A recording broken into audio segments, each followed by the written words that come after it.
Hey there, and welcome to Crime for Sleep. I know you're having trouble falling asleep, so let me keep you company with true crime stories from around the world.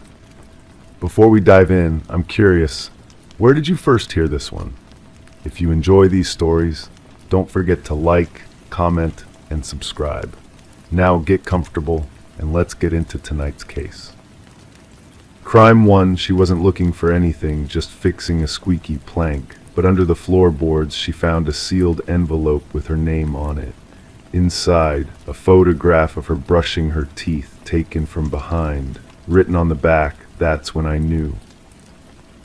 Rebecca Lawson had lived in the small town of Millfield, Connecticut for most of her 32 years. Her Victorian home on Maple Street had been in her family for 3 generations. Its worn wooden floors and temperamental plumbing part of her earliest memories. She'd inherited it 5 years ago after her grandmother passed away, and despite friends suggesting she sell it and move somewhere newer, Rebecca couldn't imagine living anywhere else. The house was a piece of her history, filled with memories in every creaking floorboard. One particular board in her bedroom had always squeaked, even back when she would visit her grandmother as a child. It was a familiar sound, almost comforting in its predictability. But lately that squeak had grown more pronounced, catching the edge of her bare foot each morning as she crossed to the bathroom. On a quiet Sunday in April 2022, Rebecca finally decided to fix it. The spring air was crisp through the open window as she knelt with a hammer and a few nails, tapping gently at the loose board. It lifted easier than expected, revealing the dark cavity beneath the floor. Rebecca reached for her phone to use as a flashlight when something caught her eye, the corner of an envelope, yellowed with age, tucked against a floored joist. The envelope wasn't dirty or dust-covered like something that had fallen through the cracks years ago. It looked relatively new, placed there deliberately, and written across the front in neat, unfamiliar handwriting was her name, Rebecca. Her hands trembled slightly as she opened it. Inside was a single photograph showing her own bathroom, her own reflection in the mirror as she brushed her teeth. The image was taken from behind her, from a vantage point that would have been impossible without someone standing in her shower. The picture quality suggested it had been taken with a good camera, not just a phone. According to the timestamp in the corner, it had been taken just 3 weeks earlier. On the back, written in the same neat handwriting, "That's when I knew." Rebecca dropped the photograph as if it had burned her. She backed away from the lifted floorboard, heart pounding in her chest. Someone had been in her house, someone had watched her. Someone had hidden this for her to find. Detective Michael Harmon had worked for the Millfield Police Department for 17 years. In a town of just over 12,000 people, serious crimes were rare. Mostly he dealt with minor thefts, traffic incidents, and the occasional domestic dispute. When Rebecca Lawson walked into the station that Sunday afternoon, clutching a photograph in a plastic sandwich bag, he expected another complaint about a neighbor's fence or a car parked too close to her driveway. The story she told, voice steady but eyes wide with fear, immediately set off alarm bells. As he examined the photograph, noting the clear invasion of privacy and the disturbing message, Detective Harmon felt a familiar heaviness settle in his stomach. This wasn't just a prank. The deliberate placement, the personal message, someone was playing a calculated game. "Have you noticed anything else unusual recently? Missing items, the feeling of being watched?" he asked, watching Rebecca's face carefully. "I thought I was just being paranoid," she said quietly. "Last month I found my kitchen window unlocked when I was sure I'd locked it. And sometimes I feel like things in my house aren't quite where I left them. A coffee mug on a different shelf, my shoes arranged differently." Rebecca paused, looking down at her hands.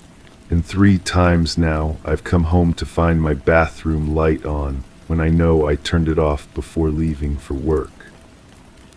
Detective Harmon nodded slowly, writing each detail in his notebook. Small disruptions, easily dismissed individually, but together they formed a pattern. Someone had been entering Rebecca's home regularly, moving through her personal space, touching her belongings, and they wanted her to know. Is there anyone who might want to frighten you, Miss Lawson? An ex-partner, perhaps, someone from work with a grudge. Rebecca shook her head. I've been single for 2 years. I teach 3rd grade at Millfield Elementary. I can't think of anyone who would do this. As they spoke, Officer Jenny Diaz began examining the envelope and photograph for fingerprints, but found nothing except Rebecca's own prints. Whoever had placed it was careful, methodical. That night, Rebecca stayed with her friend Megan Walsh on the other side of town. Detective Harmon arranged for an officer to check on her house periodically through the night, but nothing seemed amiss. The following day, technicians installed a basic security system with motion sensors and cameras covering all entrances. For 3 days, nothing happened. Rebecca returned home, jumpy but determined not to be driven from her family house.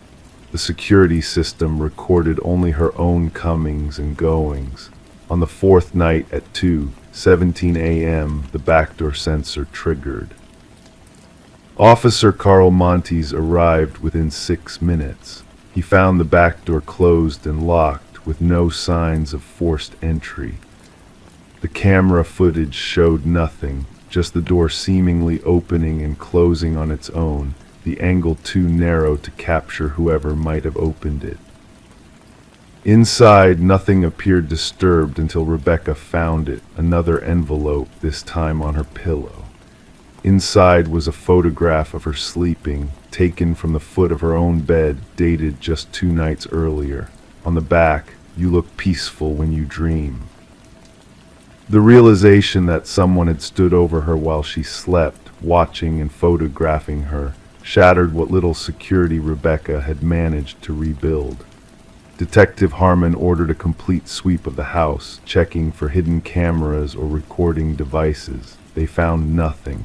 The security system, which should have detected any movement in the house, showed no alerts except the backdoor sensor. "How is this possible?" Rebecca asked, voice barely above a whisper as the officers searched her home. "How can someone get past the alarm system?" Detective Harmon had a theory forming, one he didn't want to voice just yet. Instead, he asked a different question. "Do you know who had keys to this house before you lived here? Who might know its peculiarities?" Rebecca's grandmother, Evelyn Lawson, had been a widow for 20 years before her death. The house had been left to Rebecca rather than to her father, Robert Lawson, who had moved to Arizona years earlier.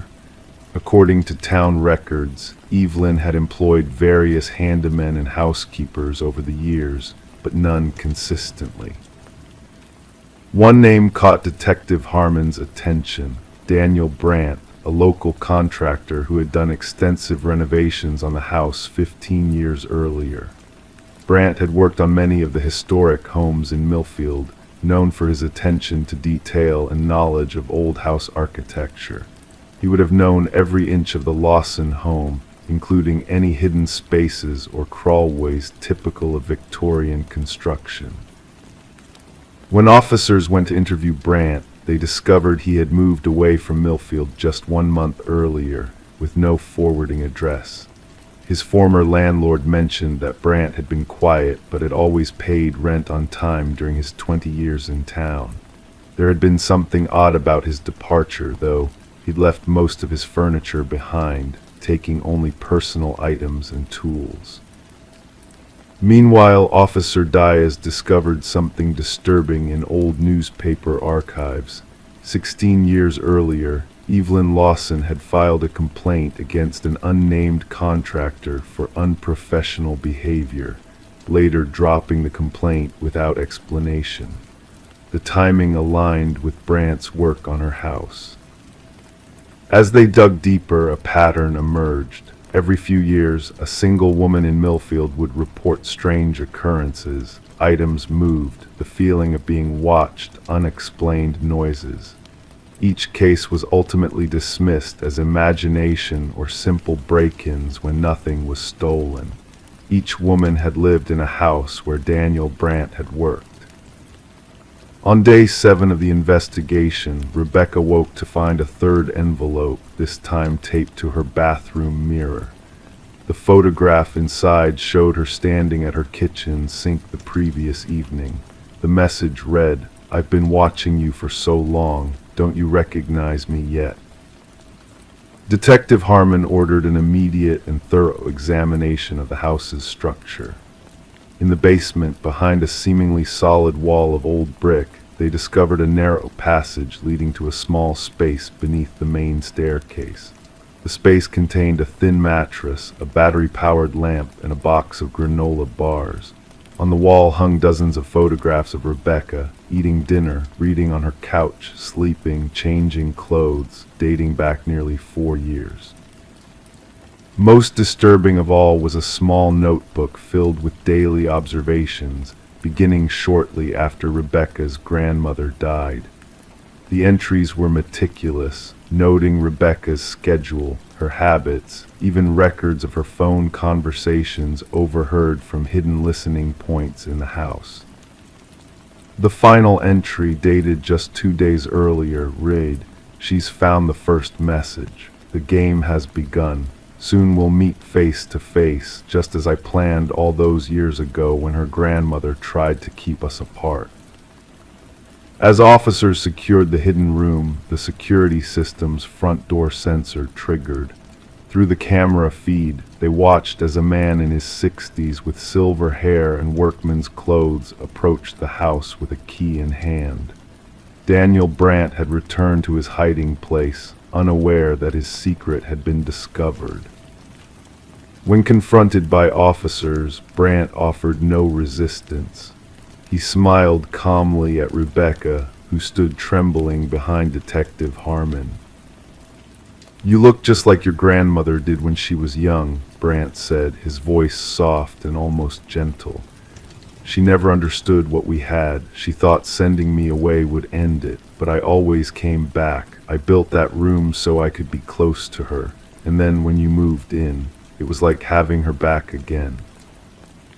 The investigation revealed that Daniel Brandt had created hidden spaces in at least 4 homes in Millfield over the decades, using his knowledge of construction to build passages between walls and connect to existing crawl spaces.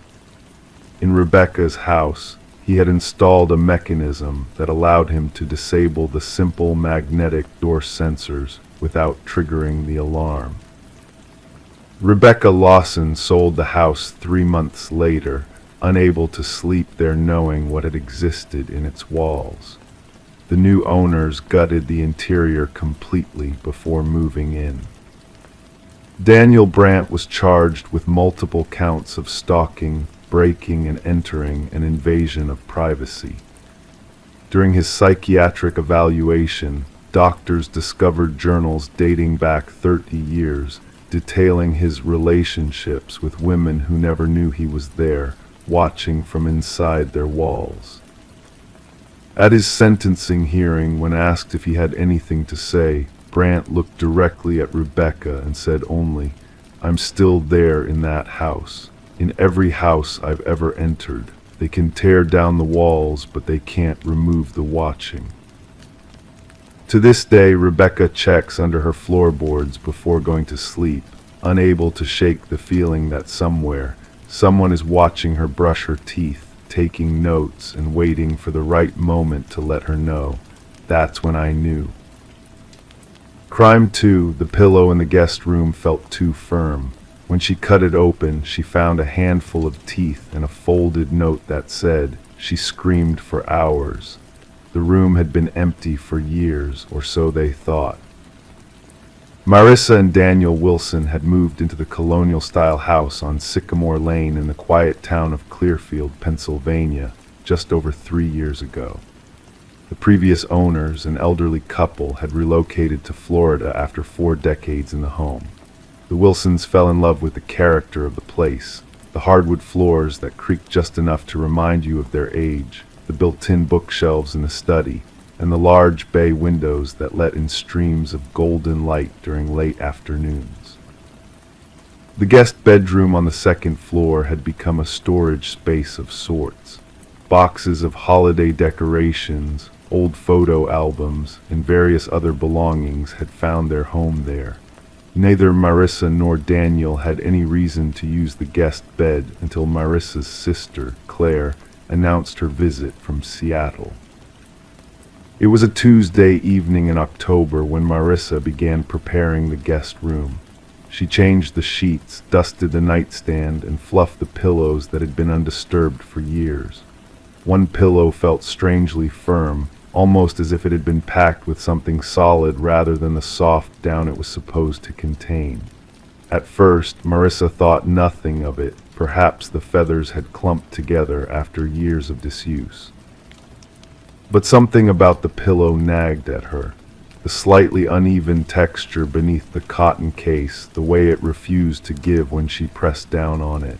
When she removed the pillowcase, she noticed a crude stitching along one side, different from the manufacturer's seam, thicker thread, uneven spacing. The thread was a dirty white, almost yellow with age. Marissa ran her finger along it, feeling each puncture point where the needle had entered and exited the fabric. A chill crept up her spine, though she couldn't explain why.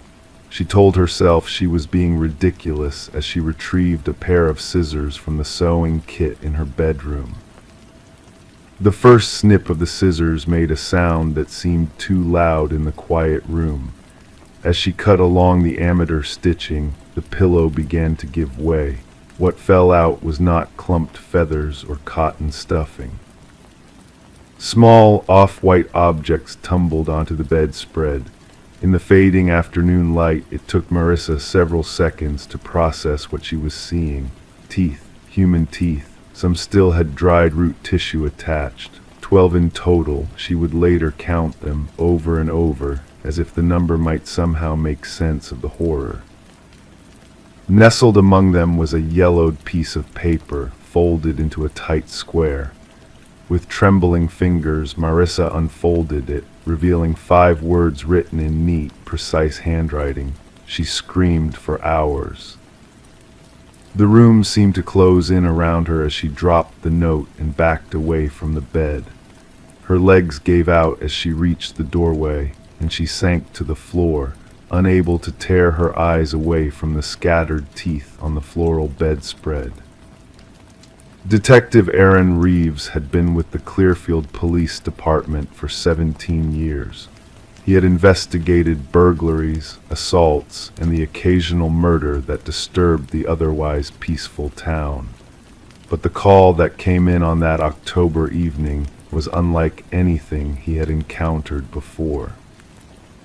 The items appear to have been inside that pillow for a long time, he told the Wilsons as they sat in their living room, both still visibly shaken. We'll need to take the pillow, the teeth, and the note for forensic analysis. Daniel Wilson, a software engineer who worked remotely for a firm in Pittsburgh, couldn't wrap his mind around it. We've been living here for 3 years. How could we not know? How could this be in our house all this time? The investigation began with the previous owners, Harold and Martha Denton. Detective Reeves contacted them at their retirement community in St. Petersburg. The elderly couple expressed shock and confusion. They had purchased the home in 1978 and lived there until 2020. According to their statement, they had never used the guest bedroom for anything other than occasional visits from their children and grandchildren. We bought all new furniture when we moved in, Martha Denton explained over the phone, her voice quavering. The previous owners left nothing behind. This led Reeves to dig deeper into the property's history.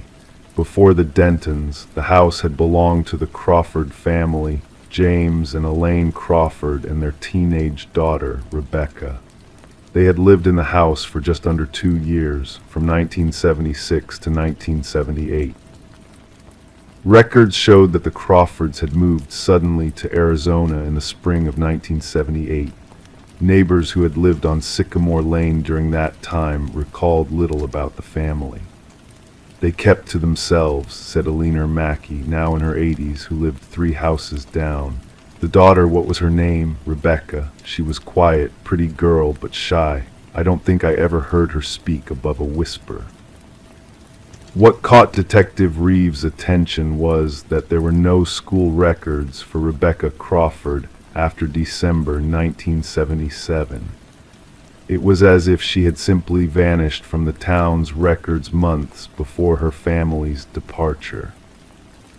The forensic analysis of the teeth confirmed they were human and likely belonged to a female between the ages of 16 and 20. Carbon dating suggested they had been extracted approximately 50 years ago, matching the timeline of the Crawfords' residence. Handwriting analysis of the note proved inconclusive due to the limited sample size, but experts suggested it was written by someone with steady hands and possibly some medical training. As Detective Reeves dug deeper into James Crawford's background, a disturbing picture began to emerge.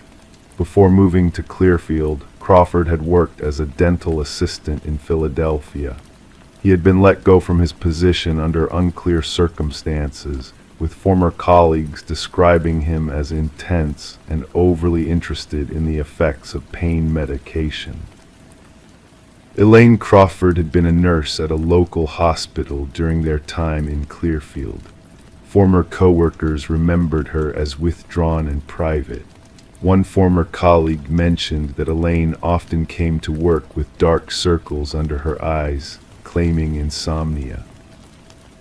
The investigation took another turn when Reeves discovered that James Crawford had died in 1995, but Elaine was still alive, residing in an assisted living facility in Tempe, Arizona. When contacted, the facility informed him that Elaine, now 87, suffered from advanced dementia and rarely had lucid moments. Despite this, Reeves flew to Arizona to interview her. What he found was a frail woman who drifted in and out of clarity, her mind mostly trapped in fragments of the past. "She won't stop screaming," Elaine whispered during one moment of apparent lucidity, her eyes suddenly sharp and focused on Reeves. He said it was necessary. He said Rebecca needed to learn. "Learn what, Mrs. Crawford?" Reeves asked gently. "Obedience," she replied, before her eyes clouded over again, and she began humming a lullaby. Back in Clearfield, the Wilsons struggled with the knowledge of what had been discovered in their home. They had the entire house searched by forensic teams who found nothing else unusual. But the damage was done. They could no longer see their charming colonial as the dream home they had purchased. 6 months after the discovery, they put the house on the market, disclosing the macabre finding to potential buyers as required by law. The house sat empty for nearly a year before finally selling at well below asking price. The case of Rebecca Crawford remains officially open but inactive. No body has ever been found, and with James Crawford deceased and Elaine unable to provide coherent testimony, it's unlikely the full truth will ever be known. What happened to Rebecca Crawford in the winter of 1977-78? Did she try to escape an abusive home, only to be caught and punished in the most horrific way? Or was she the victim of something even more sinister?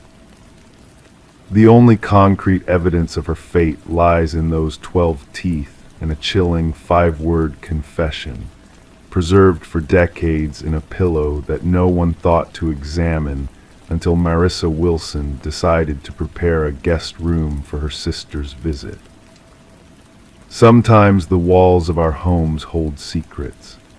Sometimes those secrets are stitched into the very fabric of the objects we rest our heads upon night after night while we sleep, blissfully unaware of the horrors that occurred in the same space years before. The house on Sycamore Lane stands to this day, with new owners and fresh paint. The guest bedroom has been converted into a home office, the bed long gone, but locals still point it out as they drive by, the house where a pillow held the evidence of a crime that no one knew had been committed, until a random act of hospitality brought it to light after nearly half a century of silence. Crime 3, she started noticing him after a local missing persons story, in the background, barely visible. But then he showed up again in footage from a fire, a robbery, a flood, always watching. One day he was on her front porch camera, just standing there. Meredith Collins had always been observant. As a child growing up in Glendale, Arizona, she'd been the one to notice when things were out of place, a missing photograph, a chair slightly askew, the subtle tension in her parents' voices before they announced their divorce. Her father used to say she had detective eyes. Those eyes had served her well through college, then journalism school, and finally as a local news editor for KGLA Channel 6. At 42, Meredith lived alone in a modest bungalow on Oakwood Street. She'd been divorced for 3 years and had settled into a quiet routine. Coffee at 6 a.m., work by 7:30, home by 6 p.m., dinner while reviewing footage for the next day's stories. Her colleagues considered her meticulous to a fault, the type who would rewatch local news segments 3 times to catch errors before broadcast. It was during one of these routine reviews in October 2022 that Meredith first noticed him. The footage covered the disappearance of Ellie Ramirez, a 19-year-old college student who had vanished after leaving a study group at the Westfield Community College Library. The segment showed concerned students gathered outside the campus center while the reporter interviewed Ellie's roommate. Nothing seemed unusual about the reporting itself. Standard camera work, decent audio, appropriate framing. But something made Meredith pause the footage. In the background, partially obscured by a tree, stood a man. He wasn't doing anything particularly suspicious, just standing, watching. A white male, perhaps in his 50s, with a baseball cap pulled low over his face. He wore a navy windbreaker despite the warm weather. Something about his stillness amid the bustling crowd made Meredith uncomfortable. She made a mental note but thought little more of it. Random bystanders were common in news footage. 3 days later, Meredith was reviewing footage of a house fire in Summerlin Heights, a neighborhood 15 miles from the college. As the camera panned across the gathered onlookers, she felt a strange sensation prickling at the back of her neck. There he was again, same cap, same windbreaker, same unnervingly still posture, just watching. Coincidence, she muttered to herself. Perhaps he was a first responder off duty, or someone who followed emergency scanners. There were reasonable explanations. But when he appeared again in footage of a convenience store robbery the following week, standing across the street, partially hidden behind a parked SUV, Meredith began keeping notes. She started a folder on her computer labeled Background Man and saved screenshots from each sighting. By November, she had documented the man in 7 different news segments spanning locations throughout the greater Phoenix area. Always in the background, always watching, never interacting. Meredith debated mentioning her observations to Detective James Harmon, her contact at the police department. But what would she say? That she'd noticed the same nondescript middle-aged man in various news footage. It sounded paranoid, especially since she couldn't articulate why it disturbed her so deeply. After Thanksgiving, the sightings increased. He appeared in footage of a political rally downtown, then at the scene of a multi-car accident on Highway 60, then during coverage of holiday shopping at Westgate Mall. In December, Ellie Ramirez's body was found in a drainage canal 20 miles from campus. The news team covered the somber discovery, and as Meredith reviewed the footage that evening, there he was, standing behind the yellow police tape, partially obscured by an ambulance, that same navy windbreaker now paired with dark glasses despite the overcast day. That night, Meredith printed every screenshot and arranged them chronologically on her dining room wall. 13 appearances in less than 3 months. She connected them with red string, creating a disturbing constellation across her wall.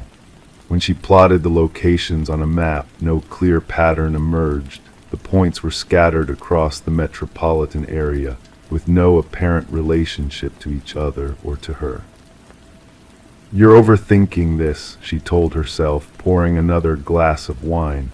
She'd been working too much, sleeping too little. The stress of the holiday season and the traumatic news cycle was getting to her. Still, she double-checked her door locks before bed.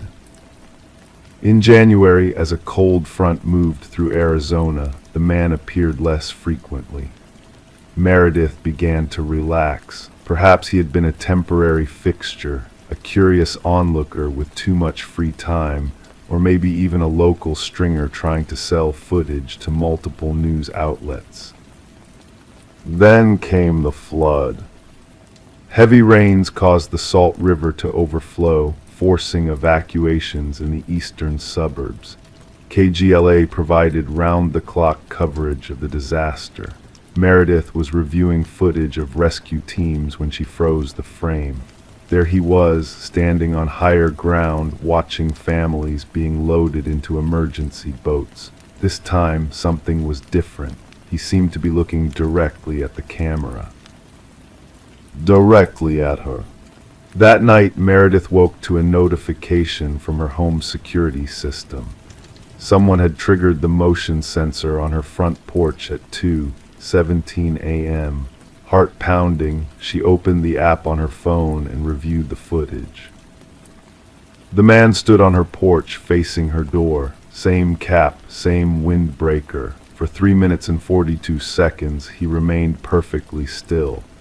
Then he turned slightly, looking directly into the camera, and smiled. By morning, Meredith had called Detective Harmon. She tried to keep her voice steady as she explained her concerns, knowing how it must sound. To her surprise, Harmon asked her to bring in all her evidence immediately. In the austere interview room at the police station, Meredith laid out her screenshots while Harmon reviewed them silently. His expression grew increasingly troubled. "You said this started with the Ramirez disappearance," he asked finally. Meredith nodded. "That's when I first noticed him." Harmon slid a photograph across the table. "Is this the man you've been seeing?" The image showed the same man without the cap, his features clearer than in any of her screenshots. The face was unremarkable, neither handsome nor ugly, with pale eyes and thin lips. "Yes," she whispered, "who is he?" "His name is Thomas Gaines," Harmon said slowly. "He was a person of interest in 3 missing persons cases in Colorado back in 2017. Before that, he appeared in the background of news footage in Nebraska following several unexplained disappearances. We've been tracking his movements across state lines for years, but we've never had enough evidence to bring him in." "So he's what, some kind of serial killer?" "We don't know," Harmon admitted. "What we do know is that wherever Gaines appears, people vanish. Sometimes their bodies are found, sometimes not, but he's never been at a scene where we could place him definitively. He's careful, always in the background, always watching." And now he's watching me, Meredith said, her voice barely audible. The police installed additional security at Meredith's home and assigned an unmarked patrol car to monitor her street. For 2 weeks, nothing happened. No sightings in news footage. No appearances on her security cameras. Meredith began to breathe easier, though she still found herself scanning backgrounds in every video she reviewed. In February, a jogger discovered another body, a 22-year-old male student from the same college Ellie had attended. As Meredith prepared the footage for the evening broadcast, she searched every frame for Thomas Gaines. He wasn't there. Instead, he was waiting when she arrived home. Her security system captured the encounter. Meredith pulling into her driveway, the garage door opening, a shadow moving behind her car as she stepped out, then Meredith freezing as she sensed someone behind her. The camera caught her turning, her mouth opening in recognition. It captured Gaines saying something to her, words inaudible to the microphone. It showed Meredith's expression changing from fear to confusion. Then both figures walked into the garage, and the door closed behind them. The patrol officer assigned to her street had stepped away for coffee. By the time he returned 15 minutes later, both Meredith and Thomas Gaines were gone. Her car remained in the garage. No signs of struggle were found in the house. Her phone, purse, and keys were still on the kitchen counter. The investigation consumed Phoenix news for weeks. Police searched extensively but found no trace of Meredith Collins or Thomas Gaines. Detectives interviewed everyone at KGLA, examining all the footage Meredith had flagged. They discovered something disturbing. In several of the original news clips, there was no man in a Navy windbreaker. The figure Meredith had been tracking appeared only in her saved copies of the footage, not in the broadcast versions or the raw camera files. Detective Harmon developed a theory, though he shared it with few people. He believed Thomas Gaines had been watching Meredith long before she noticed him, perhaps altering footage only she would see, embedding himself in her daily routine until she could think of nothing else. 3 months after Meredith's disappearance, a new editor at KGLA was reviewing footage of a car accident when she noticed something unusual. In the background, barely visible beyond the flashing lights of emergency vehicles, stood a middle-aged woman with auburn hair. She wasn't doing anything particularly suspicious, just standing, watching. The new editor thought little of it. Random bystanders were common in news footage, after all. But the woman appeared again the following week, and the week after that, always in the background, always watching.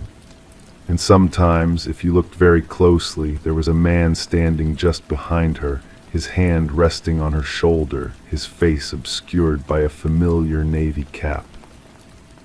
Crime 4, it looked like a normal hallway closet, but when she opened it, there was nothing, just darkness that swallowed light. She lowered a string inside. When she pulled it back, it was soaked in something thick and red. Amelia Reeves had always been particular about her living spaces.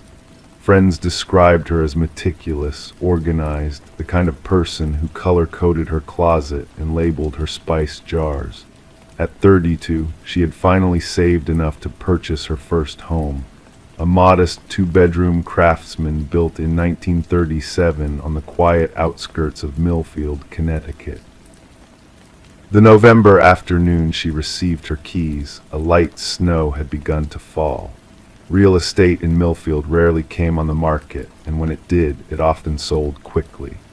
Amelia had been drawn to the home's original hardwood floors, crown molding, and the way sunlight filtered through the bay windows in the living room.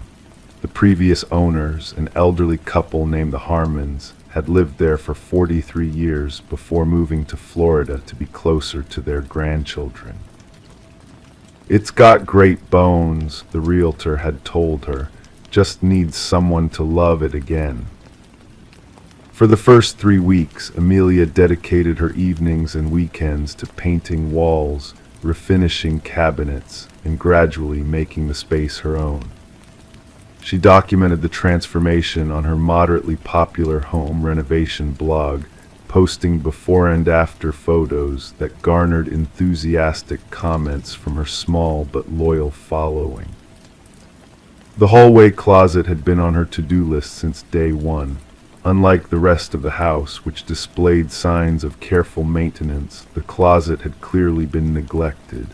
Its door hung slightly askew on tarnished brass hinges, and the once white paint had yellowed with age. Amelia planned to sand it down, repaint it, and install a proper organization system inside. On December 12th, a Tuesday, Amelia finally tackled the closet project. She had taken the day off work from her job as an accountant at a local insurance firm. Her best friend, Kelly Dawson, received a text from her at 9:17 a.m. "Finally dealing with that weird hallway closet today. Wish me luck. It looks like it hasn't been cleaned out since the Reagan administration." Kelly replied with a laughing emoji and a thumbs up. This would be the last communication anyone would have with Amelia for the next 72 hours. When Amelia didn't show up for work on Wednesday and Thursday, her supervisor, Marcus Weber, called her cell phone several times. The calls went straight to voicemail. On Friday morning, Marcus contacted Kelly, asking if she had heard from Amelia.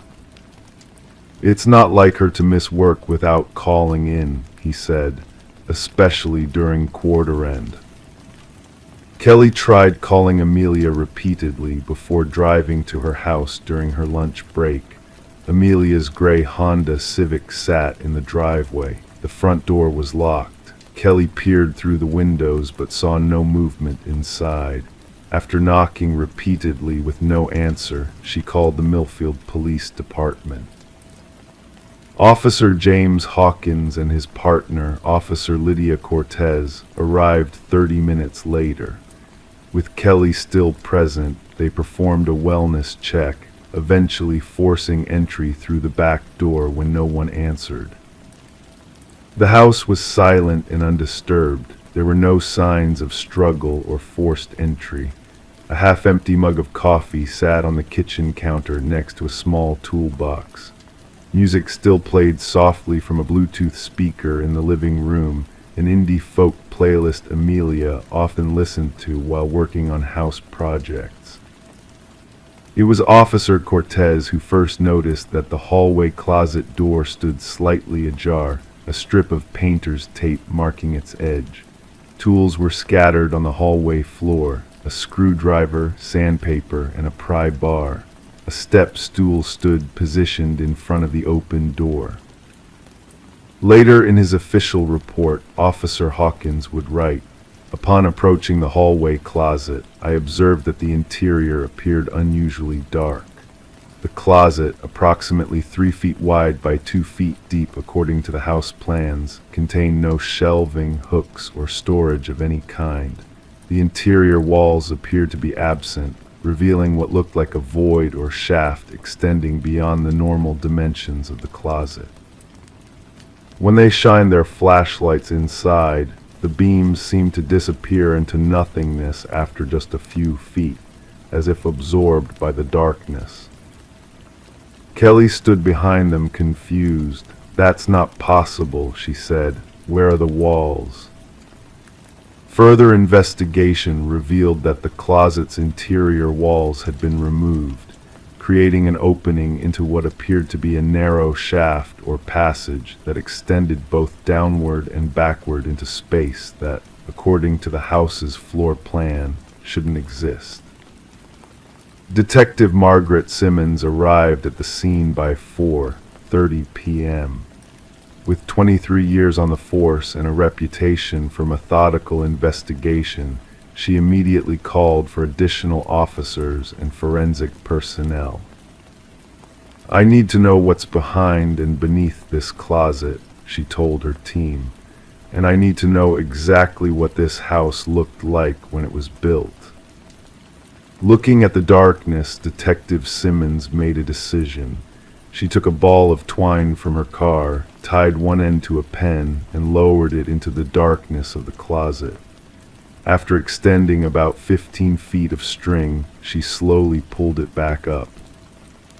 The string returned wet, soaked in what preliminary testing would later confirm was human blood. By midnight, the Millfield Police Department had cordoned off the entire property. Search teams with specialized equipment were called in from neighboring counties. News vans began to gather at the perimeter of the police tape, their lights casting long shadows across the snow-covered lawn. The case took a disturbing turn when investigators discovered the original blueprints for the house at the county record's office. According to the plans filed in 1937, the hallway closet was a standard storage space with 3 walls.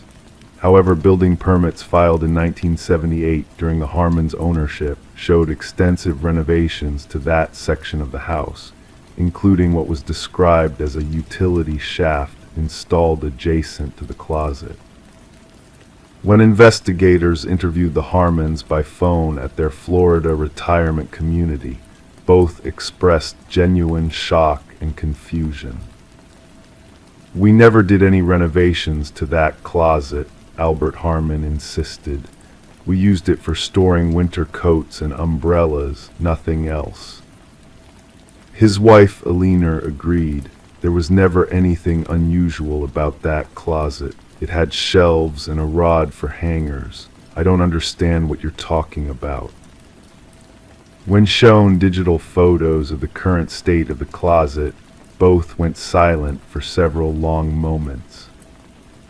"That's not our closet," Eleanor finally whispered. "That's not what it looked like when we left." Further investigation revealed that between the Harmons' move-out date and Amelia's move-in, the house had been vacant for only 17 days. During that time, the real estate company had arranged for standard cleaning and minor repairs, but no structural work was documented. The forensic team expanded their investigation, removing sections of the hallway wall and floor around the closet. What they discovered defied logical explanation. The shaft behind the closet walls appeared to have been constructed in secret, possibly decades earlier. It extended approximately 20 feet down before opening into a small, concealed room beneath the house, a room that existed in a space where, according to all official plans, there should have been only solid earth. On Sunday evening, 3 days after Amelia was reported missing, thermal imaging equipment detected a heat signature in this hidden room. A specialized rescue team descended into the darkness, following the narrow passage that seemed to defy the physical dimensions of the house above. They found Amelia Reeves alive but barely conscious, curled in a corner of the hidden room. She was severely dehydrated and disoriented, with multiple lacerations on her hands and arms. The room contained nothing but a single folding chair and a collection of Polaroid photographs pinned to one wall, images of previous owners of the house, including the Harmons, taken through windows and from vantage points suggesting long-term surveillance. As paramedics transported Amelia to Millfield General Hospital, Detective Simmons ordered a comprehensive search of county records for all previous owners and occupants of the house. The results revealed a disturbing pattern. Over the past 84 years, the house had changed hands 8 times. In 3 of those instances, the sale had occurred shortly after the unexplained disappearance of a resident. Disappearances that had been classified as voluntary missing persons cases, and eventually closed without resolution. When Amelia regained consciousness the following day, her account only deepened the mystery. "I was removing the baseboard near the closet," she told Detective Simmons, her voice barely above a whisper. "The wall just gave way like it was designed to open. When I looked inside with my flashlight, I saw something metallic reflecting back. I reached in to touch it and—" She paused, tears welling in her eyes. "It felt like something grabbed me and pulled. I don't remember falling. I just remember waking up in that room in the dark." Amelia had no memory of the 72 hours she'd spent in the hidden room. The blood on the string was indeed hers, from wounds she had sustained trying to climb back up the shaft.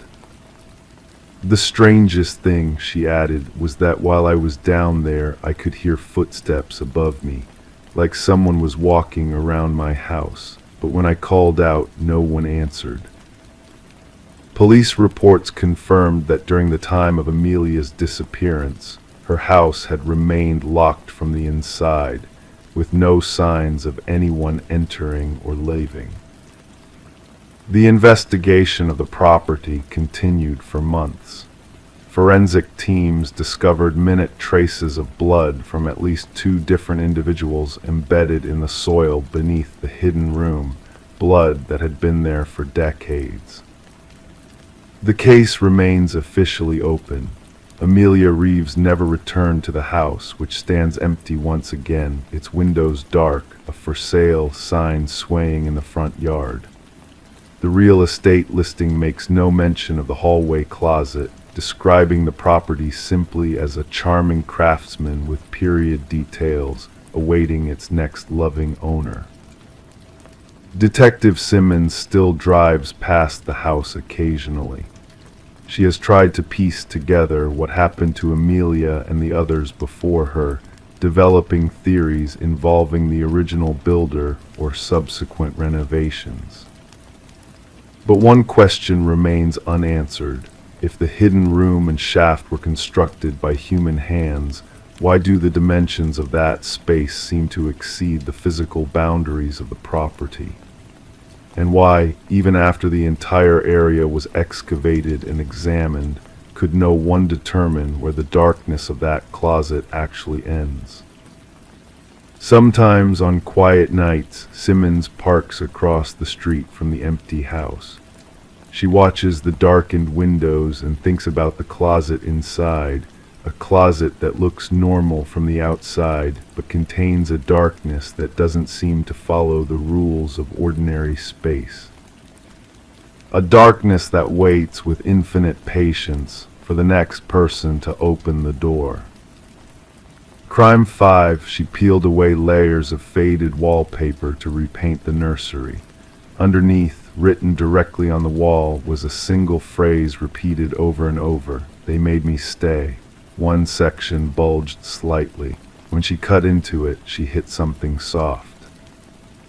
The house on Sycamore Lane had stood for nearly a century before Rachel Winters purchased it in October 2017.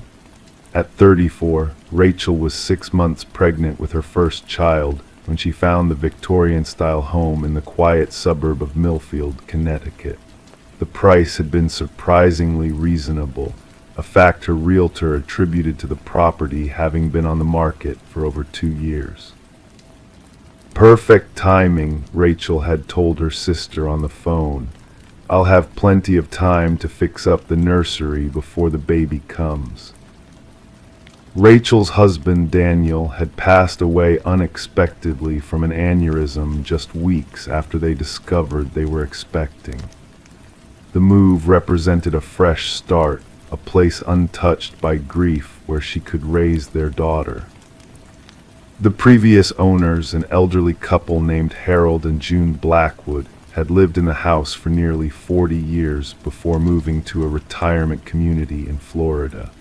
According to neighbors, they had been quiet, kept to themselves, and rarely had visitors. The local gossip suggested they'd never had children of their own. Rachel's first few weeks in the house passed uneventfully. She arranged furniture, unpacked boxes, and began preparations for the nursery. The room that would become her daughter's had clearly once been a child's bedroom, with pale yellow wallpaper featuring faded circus animals, elephants balancing on balls, lions jumping through hoops, and smiling clowns that had aged into something less cheerful than intended. "I think someone must have decorated this for a baby that never arrived," Rachel told her sister during one of their nightly calls. "The wallpaper looks at least 30 years old, but it's barely faded in spots, like the room was hardly ever used." In late November, Rachel began removing the old wallpaper. The work was therapeutic, peeling away the past to make room for her future. The first layer came away easily in most places, revealing an older flowered pattern beneath. But in the corner furthest from the door, the wallpaper was more stubborn, almost as if something had been used to secure it more firmly. After several hours of patient work, Rachel finally managed to remove a large section from that corner. What she found made her step back. Beneath the flowered pattern was bare wall, and on it, written in what appeared to be pencil, were the words, "They made me stay," repeated in rows. The handwriting was childish but deliberate.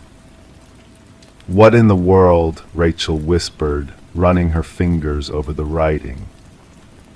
As she continued removing the flowered layer, she found more of the same phrase extending across about 3 feet of wall space. Her curiosity quickly turned to unease when she noticed a section that seemed to bulge slightly, as if the plaster behind it wasn't entirely flat. Using her utility knife, Rachel carefully cut into the bulging section. The blade didn't meet the resistance of plaster. Instead, it sank into something softer. Pulling back, she used her fingers to widen the hole and peered inside. Tucked into a crude cavity in the wall was a small cloth bundle. With trembling hands, Rachel extracted it and carefully unwrapped the faded, stained fabric. Inside was a child's diary with a faded blue cover, a small hairbrush with blonde strands still caught in the bristles, and a plastic hospital bracelet bearing the name Emma Blackwood and a date from 1983. Rachel's hand instinctively went to her pregnant belly. The diary's first entry, written in the same childish script as the wall, was dated September 18, 1983. "Dear Diary, Mommy and Daddy brought me home today. They say I'm their special girl now, and I have to be very quiet. I'm not allowed to go outside or talk to anyone. They say if I'm good, I can stay forever."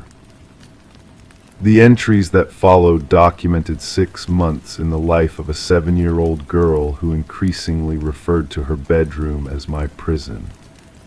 The final entry, dated March 27, 1984, simply read, "I tried to run away today. They caught me. They're so angry. They're coming upstairs now." Detective Sarah Morales of the Millfield Police Department received Rachel's call around 6 p.m. that evening. By 7 p.m., the quiet house on Sycamore Lane was surrounded by police vehicles and crime scene technicians. "We need to locate the Blackwoods immediately," Detective Morales told her partner after reading through Emma's diary. "And we need to find out everything we can about this little girl." Public records showed that Harold and June Blackwood had never registered as foster parents, nor had they ever reported a child living with them. Their retirement community in Florida confirmed they were current residents, but noted that Harold had been diagnosed with dementia the previous year and was now in memory care. June was still living independently in their apartment. A search of missing persons reports from 1983 turned up 3 cases matching Emma's description within a 200-mile radius. One of them, Emma Collins, age 7, reported missing from a shopping mall in Albany, New York on September 17, 1983, seemed particularly promising. The case had gone cold despite extensive searches and media coverage. Detective Morales flew to Florida to interview June Blackwood, who initially denied any knowledge of a child named Emma. But when confronted with the diary and the hospital bracelet, the elderly woman's demeanor changed. "Harold always wanted a daughter," she finally said, her voice barely above a whisper. "We tried for years. After my third miscarriage, something in him broke. He became obsessed." According to June, Harold had spotted Emma alone at the mall while June was shopping in another store. He told the little girl that her mother had been hurt and sent him to bring her to the hospital.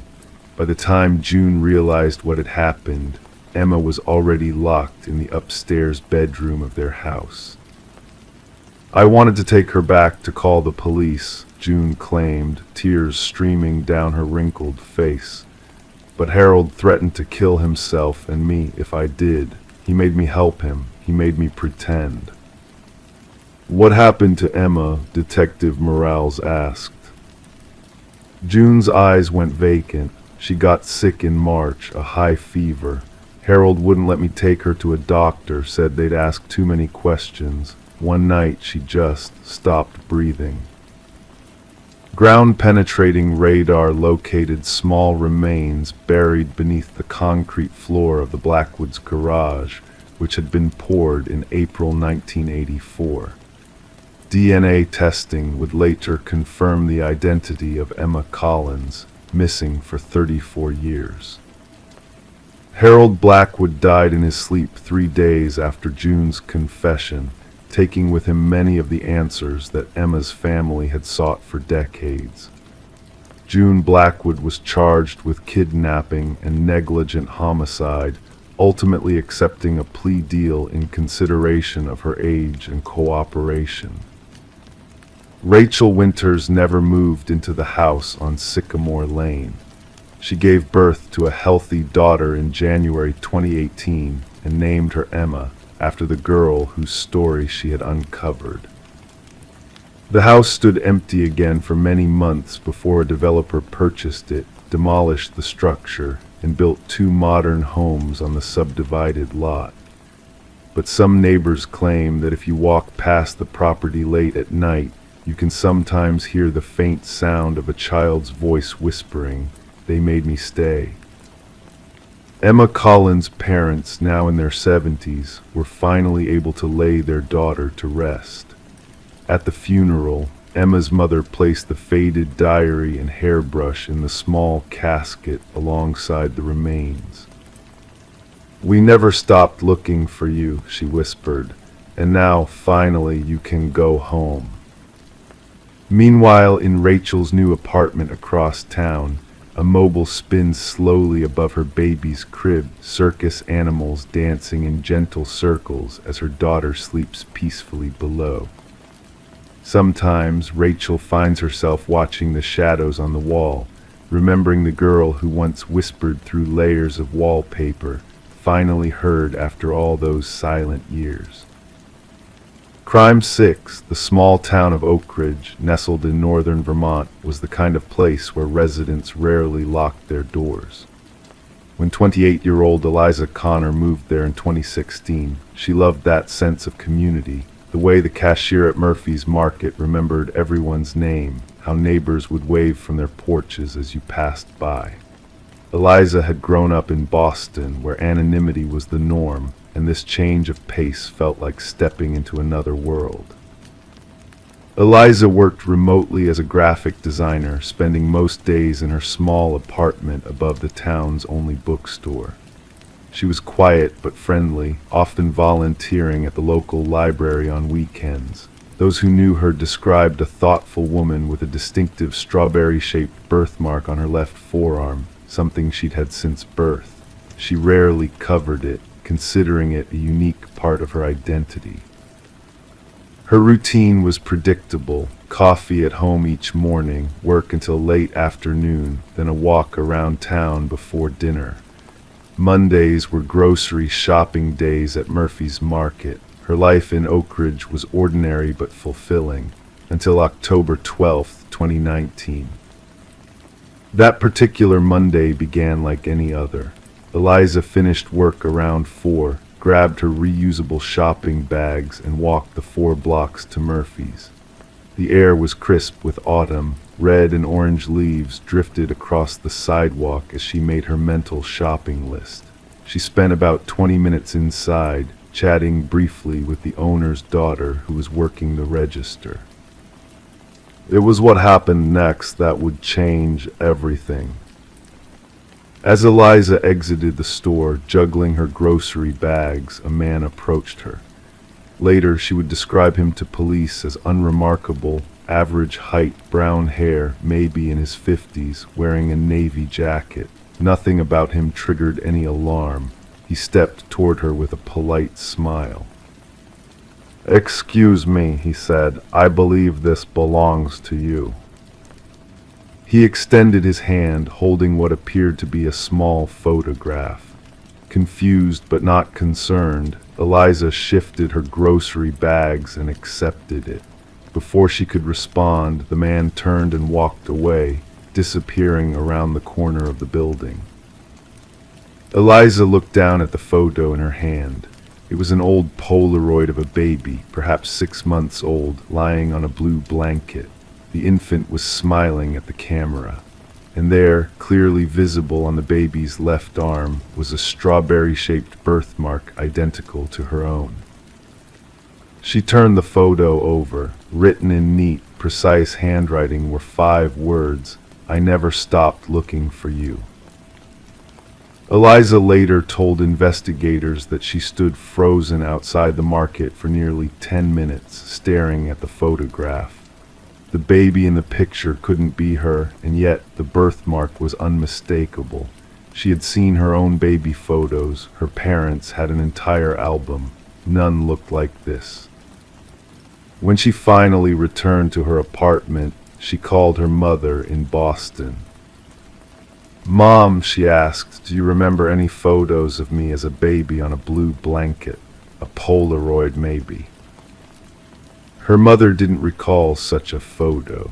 When Eliza described the encounter and the birthmark on the baby, there was a long silence on the line. "Eliza," her mother finally said, "come home this weekend. We need to talk about something." 3 days passed before Eliza could drive to Boston. 3 days during which she scanned every face in Oak Ridge, looking for the man from the market. 3 days of staring at the photo, trying to make sense of it. 3 nights of disturbed sleep, waking repeatedly to check that her door was locked. What her parents revealed that weekend in their Boston home would unravel everything Eliza thought she knew about herself. They weren't her biological parents. They had adopted her as an infant, a private adoption arranged through a lawyer who has since passed away. They had been told her birth mother had died in childbirth and there was no father in the picture. The adoption papers were minimal, providing almost no background information. "We were going to tell you when you turned 18, her father explained, his voice breaking. "But you were going through so much after your accident that year, and then it never seemed like the right time." The accident he referred to was a car crash that had left Eliza with a concussion and temporary memory issues during her senior year of high school. By the time she recovered fully, the moment for revelation had somehow passed, and her parents convinced themselves that the truth might only cause unnecessary pain. Eliza returned to Oak Ridge with more questions than answers. She filed a report with the local police about the strange encounter, showing them the photograph. Officer Marcus Daniels took the case, though he was skeptical about what crime, if any, had been committed.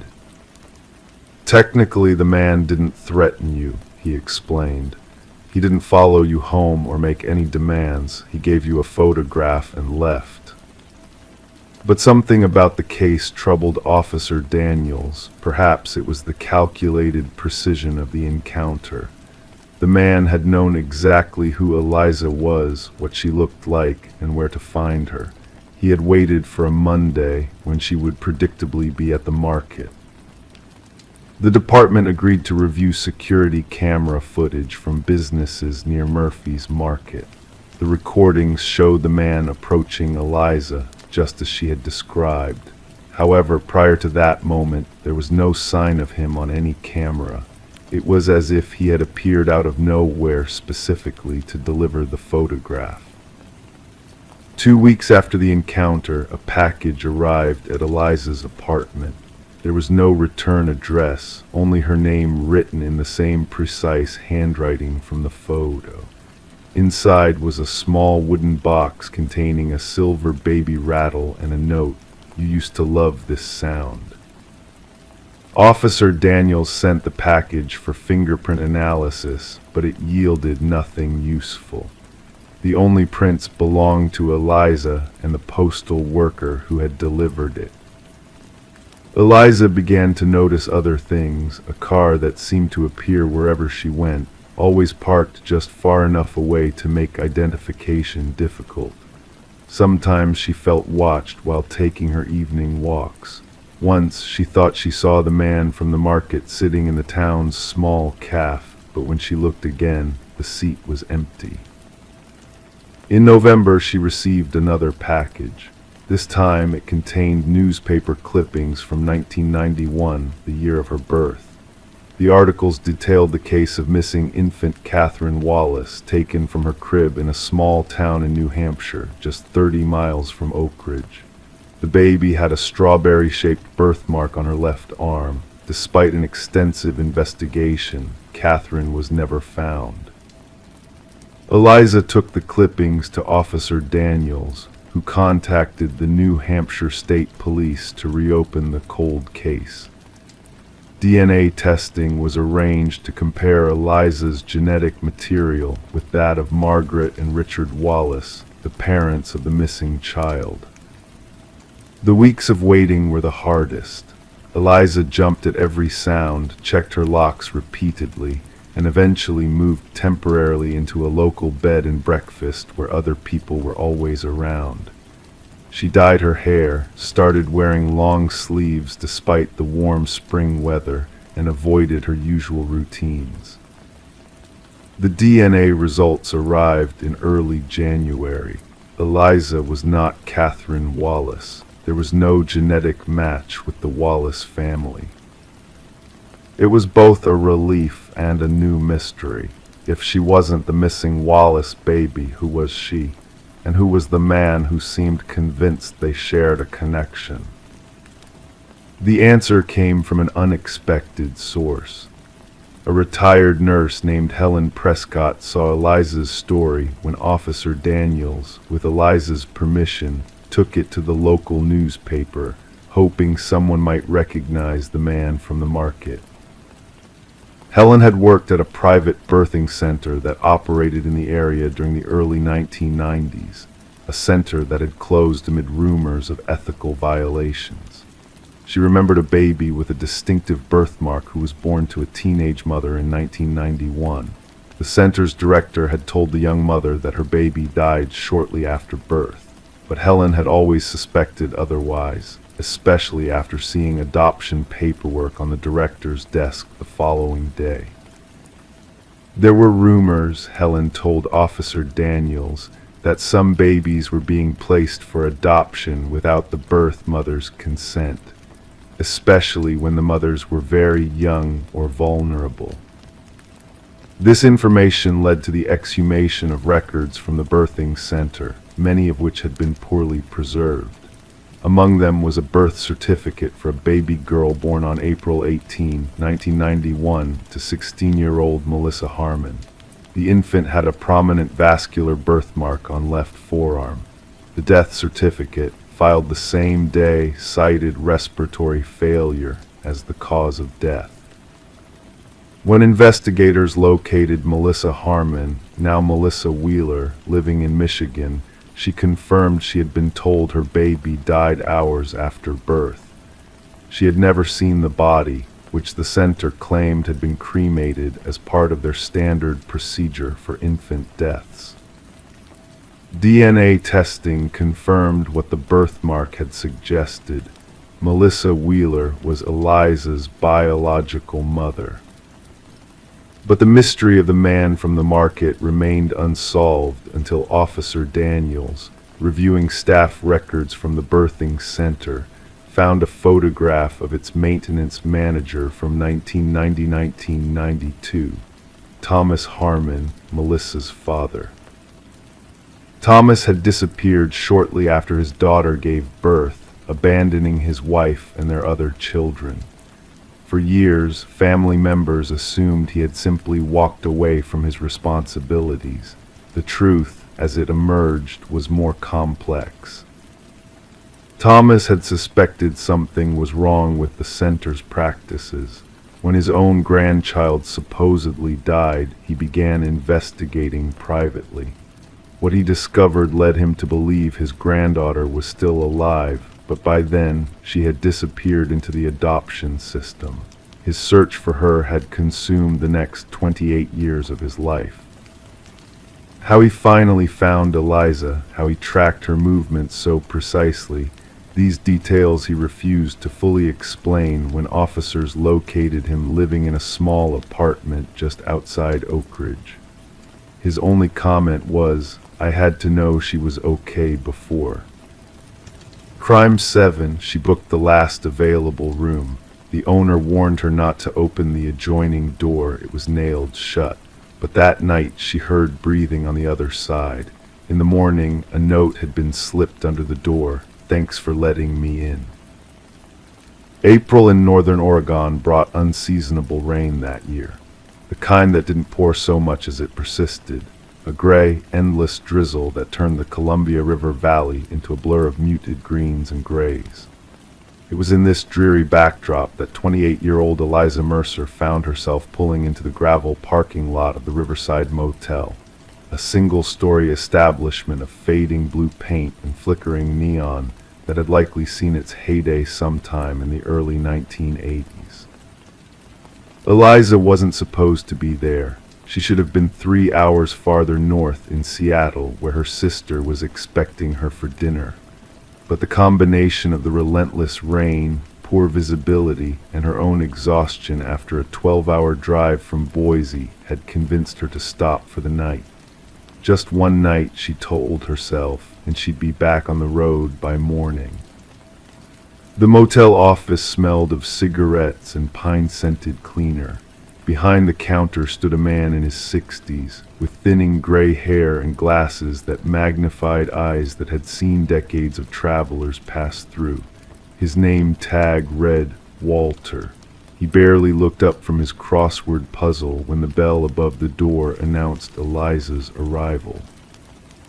"Need a room?" he asked, his voice gravelly from years of smoking. "Yes, just for tonight," Eliza replied, wringing rainwater from her dark hair. Walter's weathered fingers tapped lazily at an ancient computer keyboard. "You're lucky. Got one room left. Number 17, end of the row." As he slid the key across the counter, a real metal key attached to a faded plastic tag, not the keycards most hotels used now, Walter added something that would later replay in Eliza's mind countless times. "Don't mind the door in the room," he said, his expression unchanged. "The one that looks like it connects to the next room. It's nailed shut from both sides, been that way for years." Eliza nodded absently, thinking nothing of it. Old motels often had adjoining rooms. Many were permanently sealed to create separate units. She paid in cash, signed the register, and headed back into the rain. Room 17 was exactly what she expected. A queen bed with a faded floral comforter, laminate furniture that had seen better days, and a bathroom with yellowing tile. The carpet felt slightly damp underfoot, though whether from humidity or poor cleaning was hard to tell. Eliza set her overnight bag on the bed and did what she always did in hotel rooms. She checked the locks, both on the main door and the bathroom, and pulled back the shower curtain, a habit formed from too many crime documentaries. Then she noticed the adjoining door Walter had mentioned. It was on the wall opposite the bed, painted the same off-white as the walls, but clearly visible. A simple doorknob, no deadbolt or chain, but around its frame, Eliza could see the heads of several nails driven into the wood at awkward angles. The paint around each nail was cracked and flaking, suggesting they'd been there for quite some time. Eliza ordered a pizza from the only place that delivered to the motel, took a hot shower, and settled in to watch whatever limited cable the motel offered. Outside, the rain continued its monotonous patter against the window. By 10:30, she was drifting off to sleep with the TV still playing faintly in the background. It was 2:17 a.m. when Eliza awoke. The room was dark except for the blue glow of the television, now playing infomercials with the sound muted. For a moment, she wasn't sure what had woken her. Then she heard it.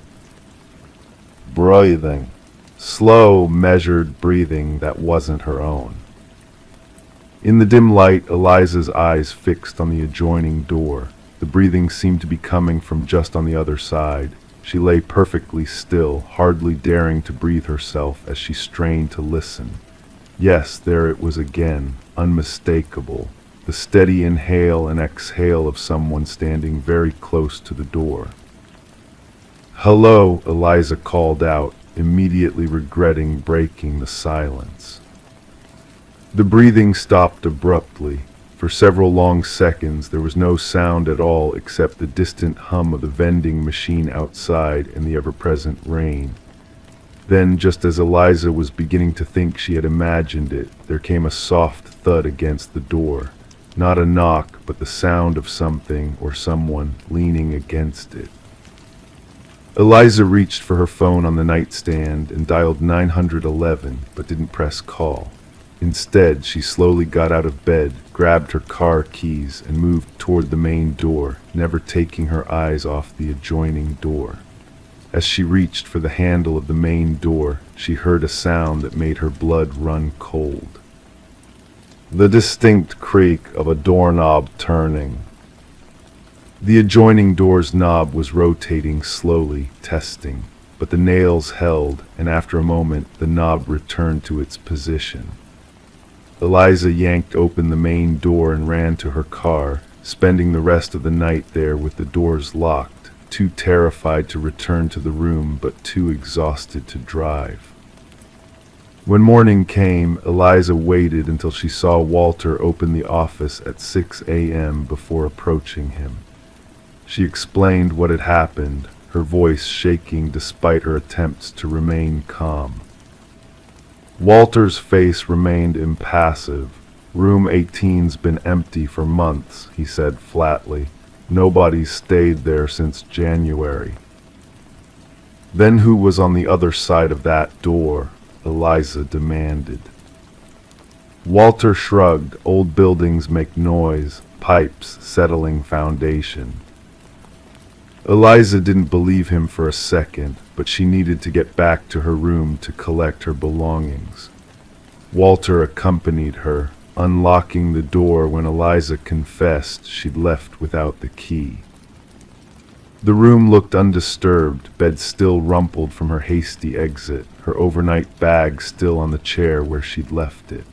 But as Eliza gathered her things, she noticed something that hadn't been there before. A small piece of paper on the floor, just in front of the adjoining door.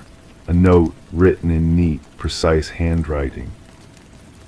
"Thanks for letting me in." Eliza showed the note to Walter, whose face finally registered something other than indifference, a flicker of concern quickly masked. "Housekeeping must have left it," he muttered unconvincingly. Eliza checked out immediately and called the local police from the road.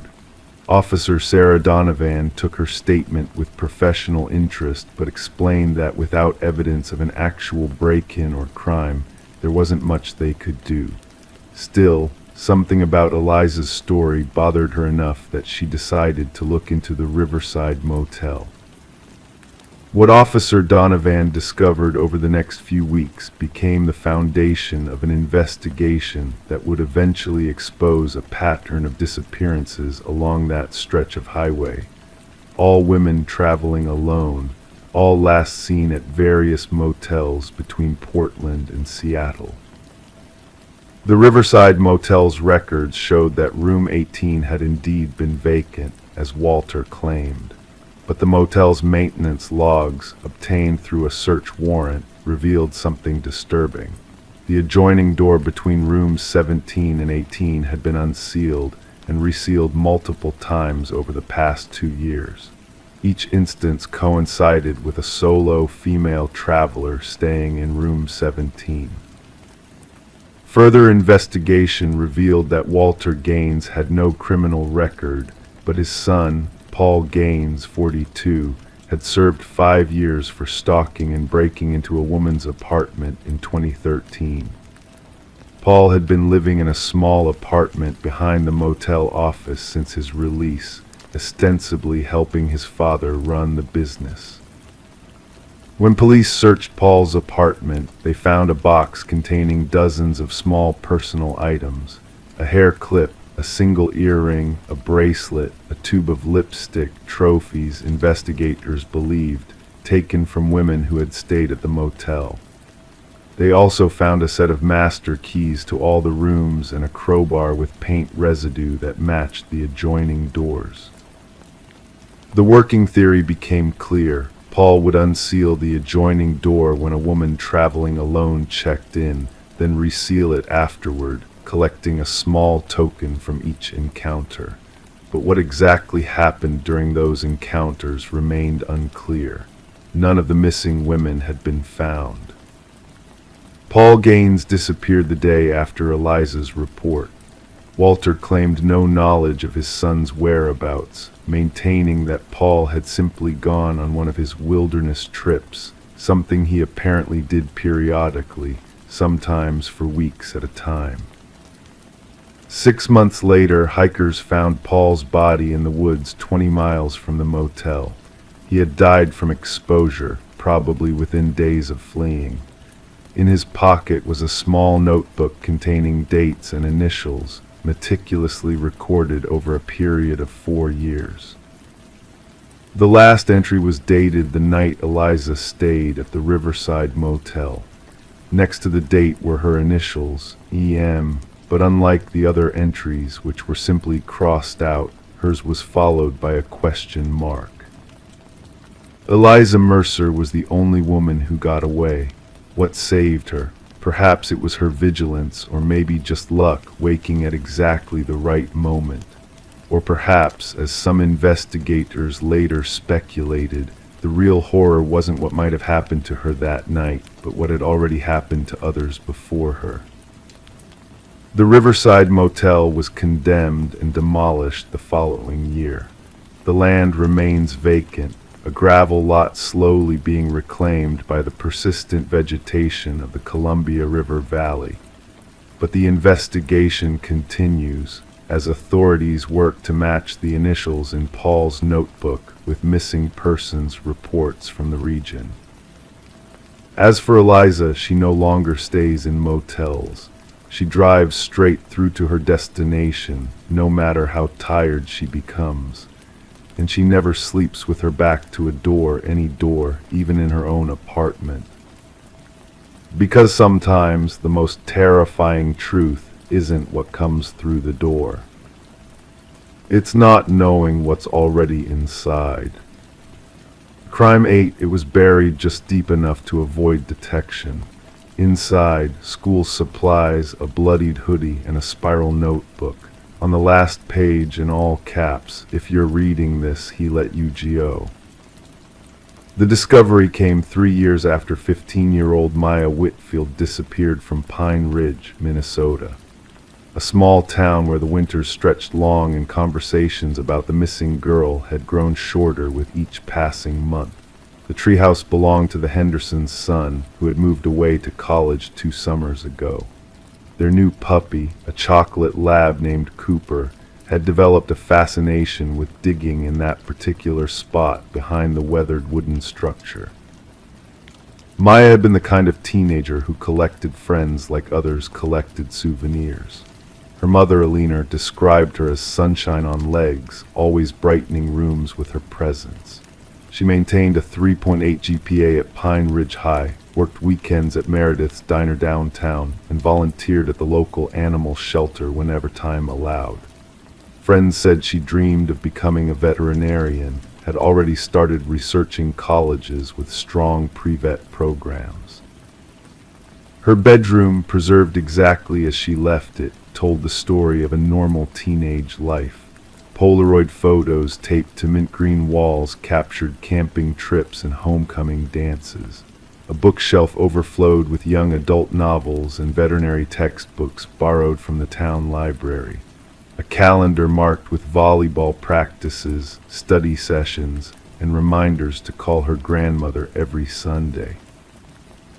October 17, 2021 began like any ordinary autumn Sunday. Maya's mother recalled the morning clearly. Her daughter had eaten blueberry pancakes, complained about an upcoming calculus test, and then announced she was going to study at her friend Amber's house. She packed her navy blue backpack with textbooks, a water bottle, and a phone charger. She wore her favorite gray hoodie, though the temperature had climbed into the mid-60s by noon. "Be back by 7, Alina had said, barely looking up from the newspaper. Maya nodded, grabbed her bike from the garage, and pedaled away. Alina would later describe this mundane moment as the last normal breath she ever took. 7 o'clock came and went. By 8, Alina had called Amber's house, only to learn that Maya had never arrived. By 9, she had called every friend in Maya's circle. By 10, she had filed a missing persons report with the Pine Ridge Police Department. By midnight, volunteers were already organizing search parties for the following morning. Officer Darren Michaels, then a junior member of the department, was first to respond to the Whitfield residence. In his official report, he noted that there were no signs of struggle in the home, no indication of family conflict, and no reason to believe Maya had run away. Her passport remained in her desk drawer. Her savings account, containing $742 earned from her diner job, showed no recent withdrawals. Her bike was found abandoned near Bellamy Creek, a popular shortcut between her home and Amber's house. The first 48 hours yielded few leads. Maya's phone last pinged near the creek but was never recovered. Security cameras from the hardware store a quarter-mile away had captured her biking alone, headphones in, appearing relaxed and unhurried. No one reported seeing any suspicious vehicles or strangers in the area. By day 3, state police had joined the investigation. Maya's disappearance dominated local news, her school photo appearing on flyers taped to every storefront window in Pine Ridge. Classmates organized vigils. Teachers described her as irreplaceable.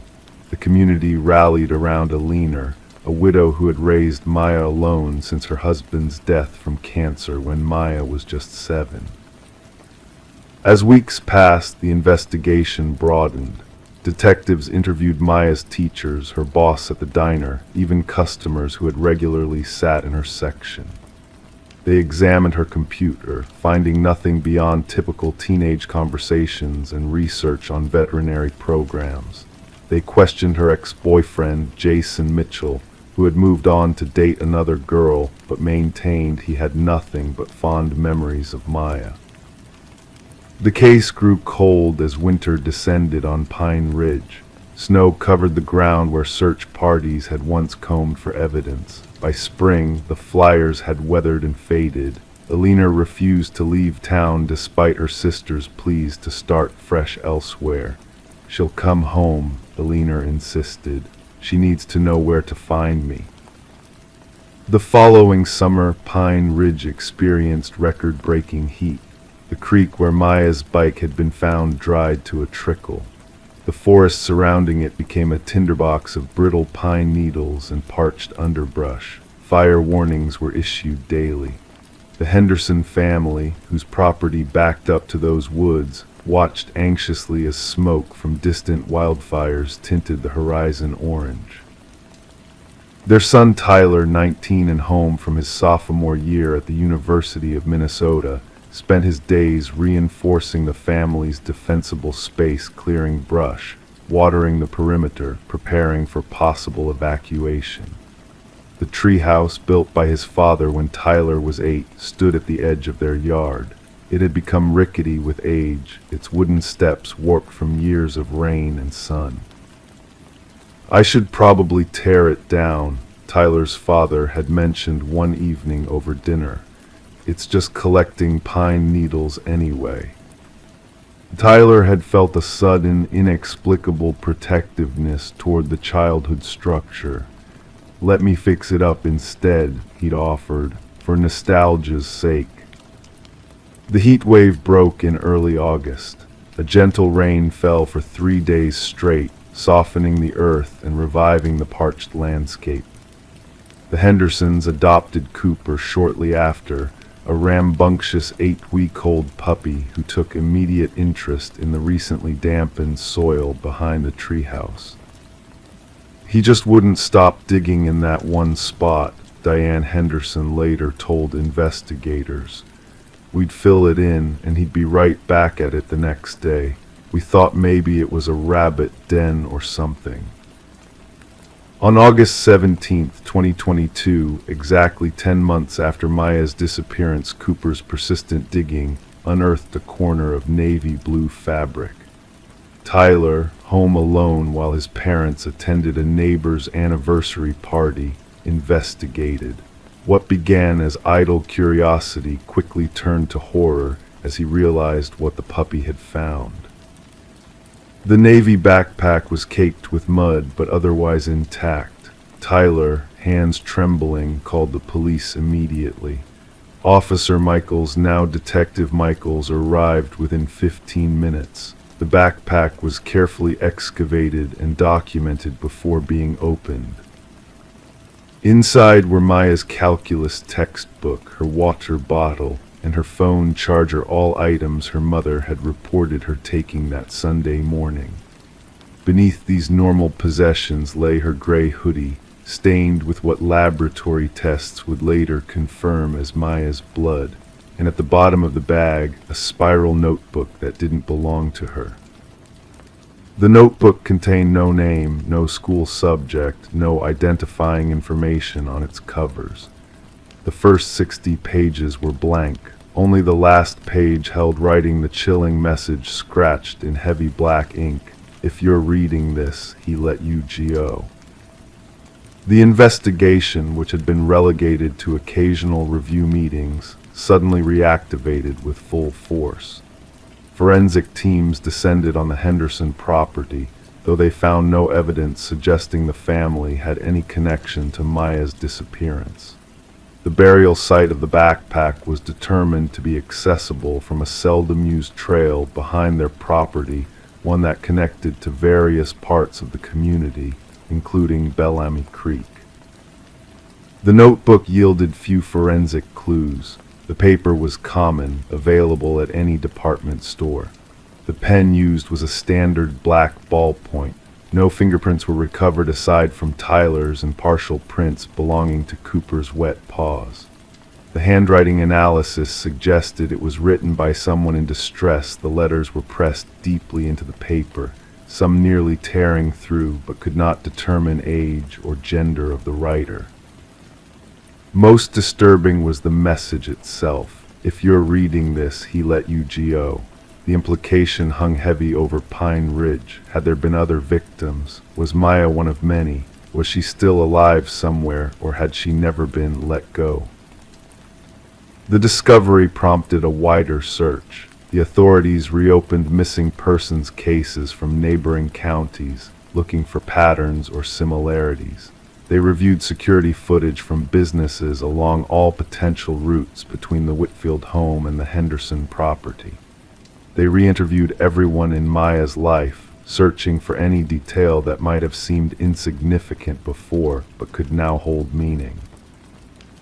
Jason Mitchell, Maya's ex-boyfriend, was questioned more aggressively this time. His alibi for the day of her disappearance, that he had been at a hockey tournament in Minneapolis, was verified through photos, videos, and witness statements. Each potential lead ultimately led nowhere. The blood on the hoodie told its own troubling story. Analysis showed it had been spilled while the garment was being worn, with patterns suggesting Maya had suffered a head wound. The amount of blood, while concerning, was not necessarily fatal. There was no way to determine when the injury occurred in relation to her disappearance. For Alina Whitfield, the discovery of the backpack brought both renewed pain and a strange form of validation.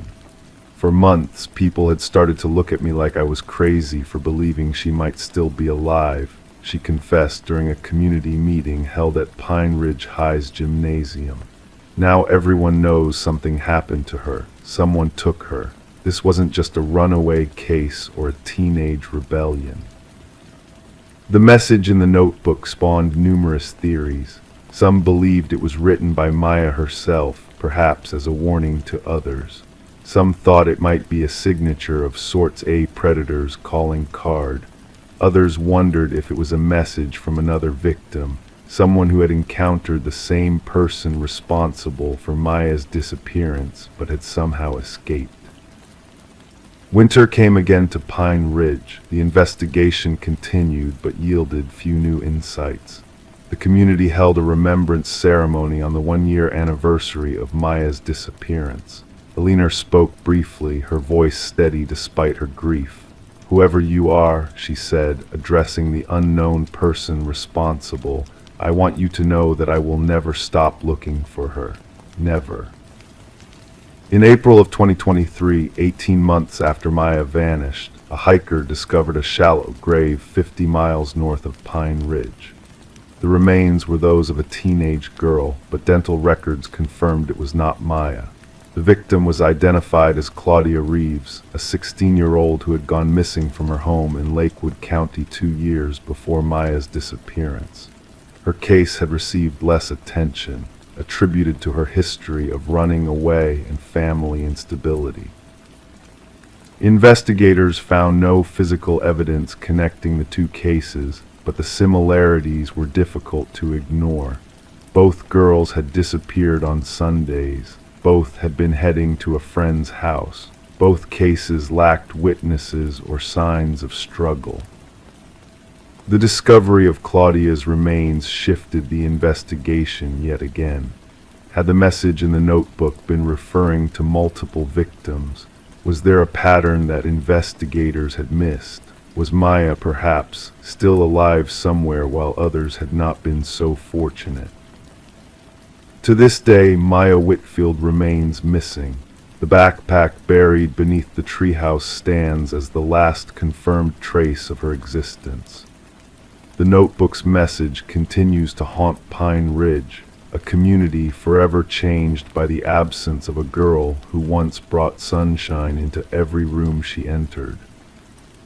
Alina still lives in the same house, the porch light perpetually illuminated. It's so she can find her way home, she explains to new neighbors. She has become an advocate for missing children, establishing a foundation in Maya's name that helps fund investigations and support families experiencing similar nightmares. The treehouse on the Henderson property was eventually dismantled, the wood repurposed into benches for a memorial garden at Pine Ridge High School. Cooper, now a full-grown dog, no longer digs in that spot behind where it once stood. But sometimes, when the wind blows just right through the pines, residents swear they can hear whispers, reminders of the secrets still buried beneath the surface of their quiet town. And somewhere, perhaps, a man who keeps girls carries on, confident that his message remains more a mystery than a clue, his identity protected by the very fear his words were designed to instill. If you're reading this, he let you go. But he never let Maya go, at least not yet. Crime 9, in the quiet suburb of Oak Ridge, Connecticut, Sarah Levine's life followed a predictable rhythm. A 32-year-old librarian with chestnut hair and kind eyes, she lived alone in a modest two-bedroom house that she had inherited from her grandmother. Every morning she would wake at 6:15, make a cup of Earl Grey tea, and sit on her porch watching the neighborhood come to life. Neighbors described her as gentle, somewhat reserved, but always friendly.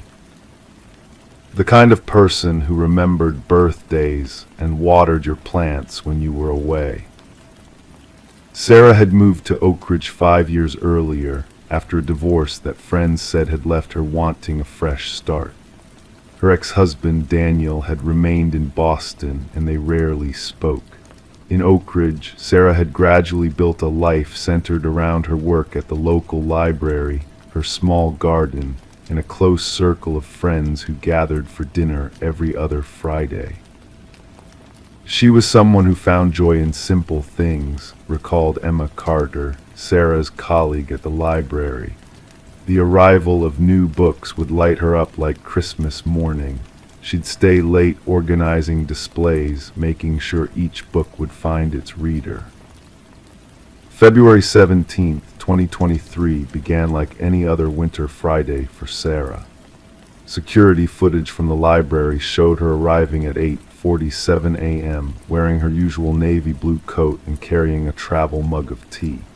Throughout the day, she helped patrons, cataloged new arrivals, and chatted with Emma about plans for the weekend book fair. At 5:12 p.m., cameras captured her leaving the building, smiling as she waved goodbye to the security guard. That evening, Sarah had plans to host the bi-weekly dinner with her friends. Emma arrived first at 6:45 p.m., bringing a bottle of Merlot. She knocked on Sarah's door but received no answer. The lights were on inside. Sarah's car, a blue Honda Civic, was parked in the driveway.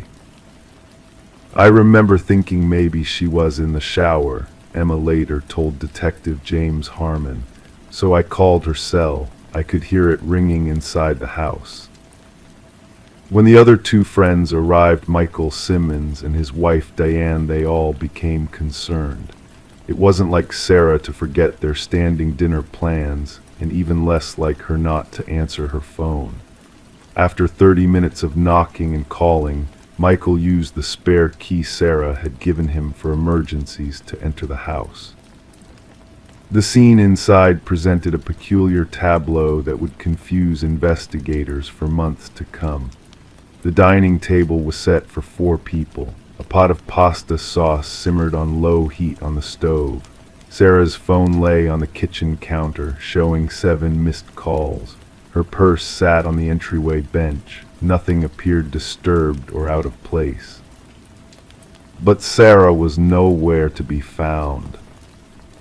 In the bathroom, the friends discovered a toothbrush on the floor. The medicine cabinet mirror was slightly ajar. A small amount of water pooled in the sink basin.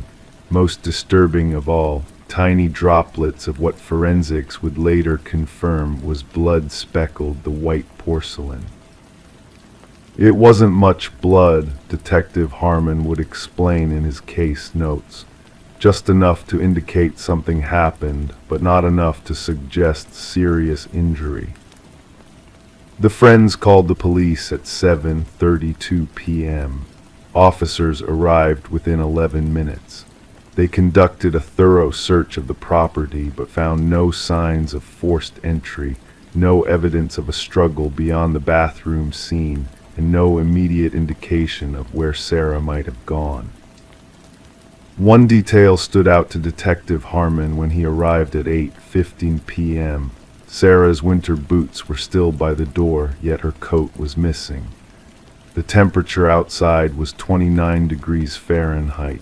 If she had left voluntarily, why would she take her coat but leave her boots? The investigation expanded quickly. Neighbors were interviewed. None reported seeing or hearing anything unusual that afternoon. Sarah's ex-husband Daniel was contacted in Boston, where he had been teaching a university class at the time of her disappearance, an alibi confirmed by multiple witnesses. Security cameras from nearby houses yielded nothing. Sarah hadn't appeared on any of them walking away from her home. It was as if she had simply vanished from inside her house. 3 days into the investigation, Emma remembered something that initially seemed trivial, but would later take on unsettling significance. A week before she disappeared, Sarah mentioned something strange about her bathroom mirror, Emma told Detective Harmon. She said sometimes when she looked in it, she thought she saw bruises on her neck that weren't really there. We laughed it off as tired eyes or weird lighting.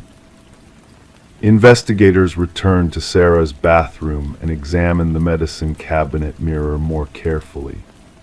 They found nothing unusual about the mirror itself, but behind it in the cabinet, they discovered a folded piece of paper with a series of numbers written in what handwriting analysis would confirm was Sarah's, 2/17/23, 6:20.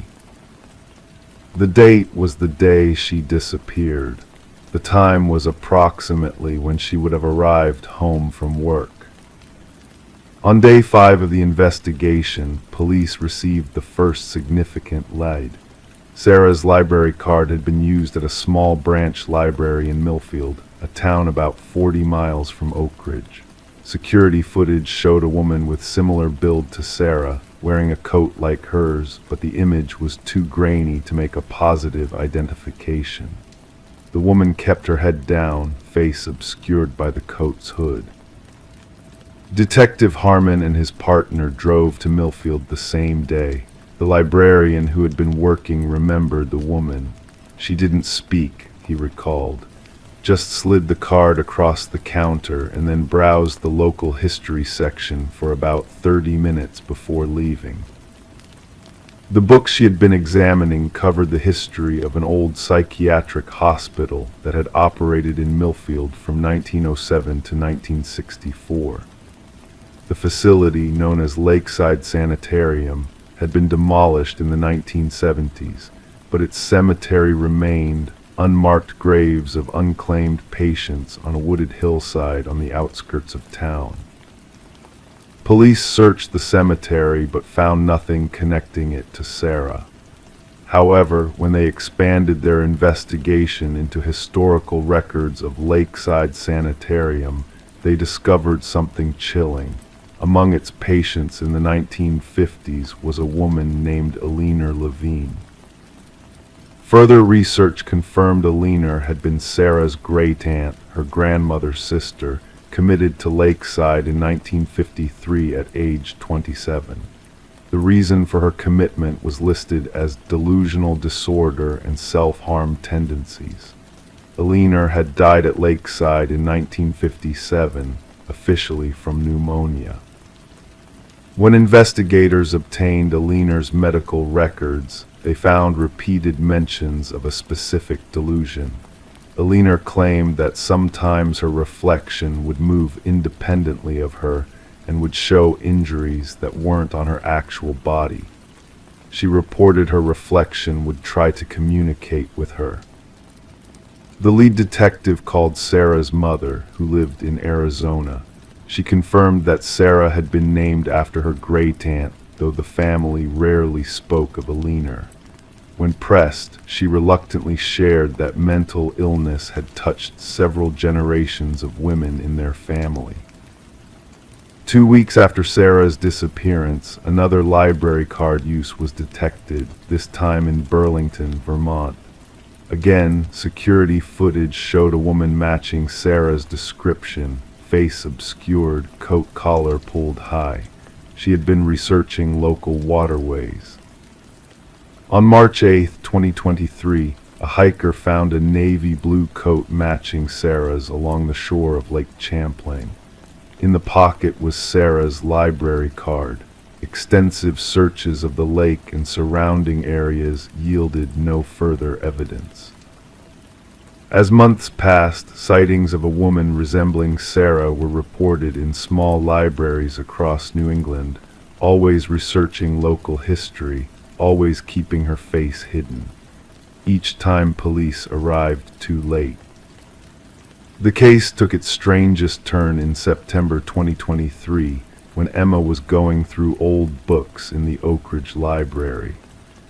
In a volume about New England folklore that Sarah had been cataloging before her disappearance, Emma found a handwritten note in Sarah's distinctive script. The reflection speaks when we aren't looking. It bleeds what we cannot see. Find me where the water mirrors the sky. Investigators followed this cryptic clue to bodies of water near each library where Sarah had been sighted. At a small pond near the fourth location, they found Sarah's reading glasses neatly placed on a flat rock by the water's edge. To this day, Sarah Levine remains missing.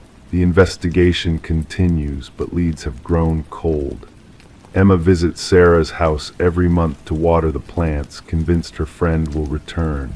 Detective Harmon keeps a copy of the case file on his desk, troubled by the gaps in logic, the impossibility of someone vanishing from inside their own home.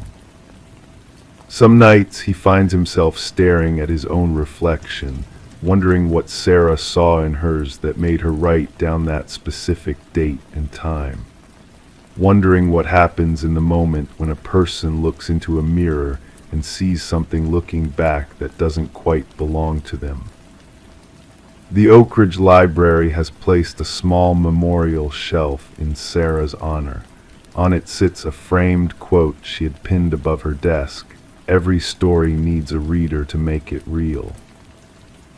Her story remains unfinished, waiting for an ending that may never come. Story 10. The town held its secrets close, never uttering a word about the house standing at the edge of the woods. It loomed solitary, its windows darkened, the porch weary from the weight of time. No one laid claim to it, no one could recall its builder. Yet when a band of hikers strayed too near, they stumbled upon a chilling sight, names etched into the wooden walls, carved deep like ominous omens. And at the very end, fresh and untouched, a name unknown to all. Until a single voice quivered, whispering, "That name is mine." When the call came, it was the dead of night. Dispatch logged it as a routine trespassing issue. The voice on the line belonged to Mason Wright, the leader of the hikers who had uncovered his own name etched into the forsaken dwelling. The responding officers anticipated mere mischief, maybe a prank among companions, but what they encountered defied logic. Detective Sarah Keller arrived as nightfall draped the forest. Her flashlight pierced the darkness, revealing the aged front of the building. The names 27 in total ran vertically down the eastern wall. Some had faded into obscurity with time, blending with the weathered wood. Others remained sharp, as if freshly carved. And at the base, Mason Wright, the incision still redolent of sawdust.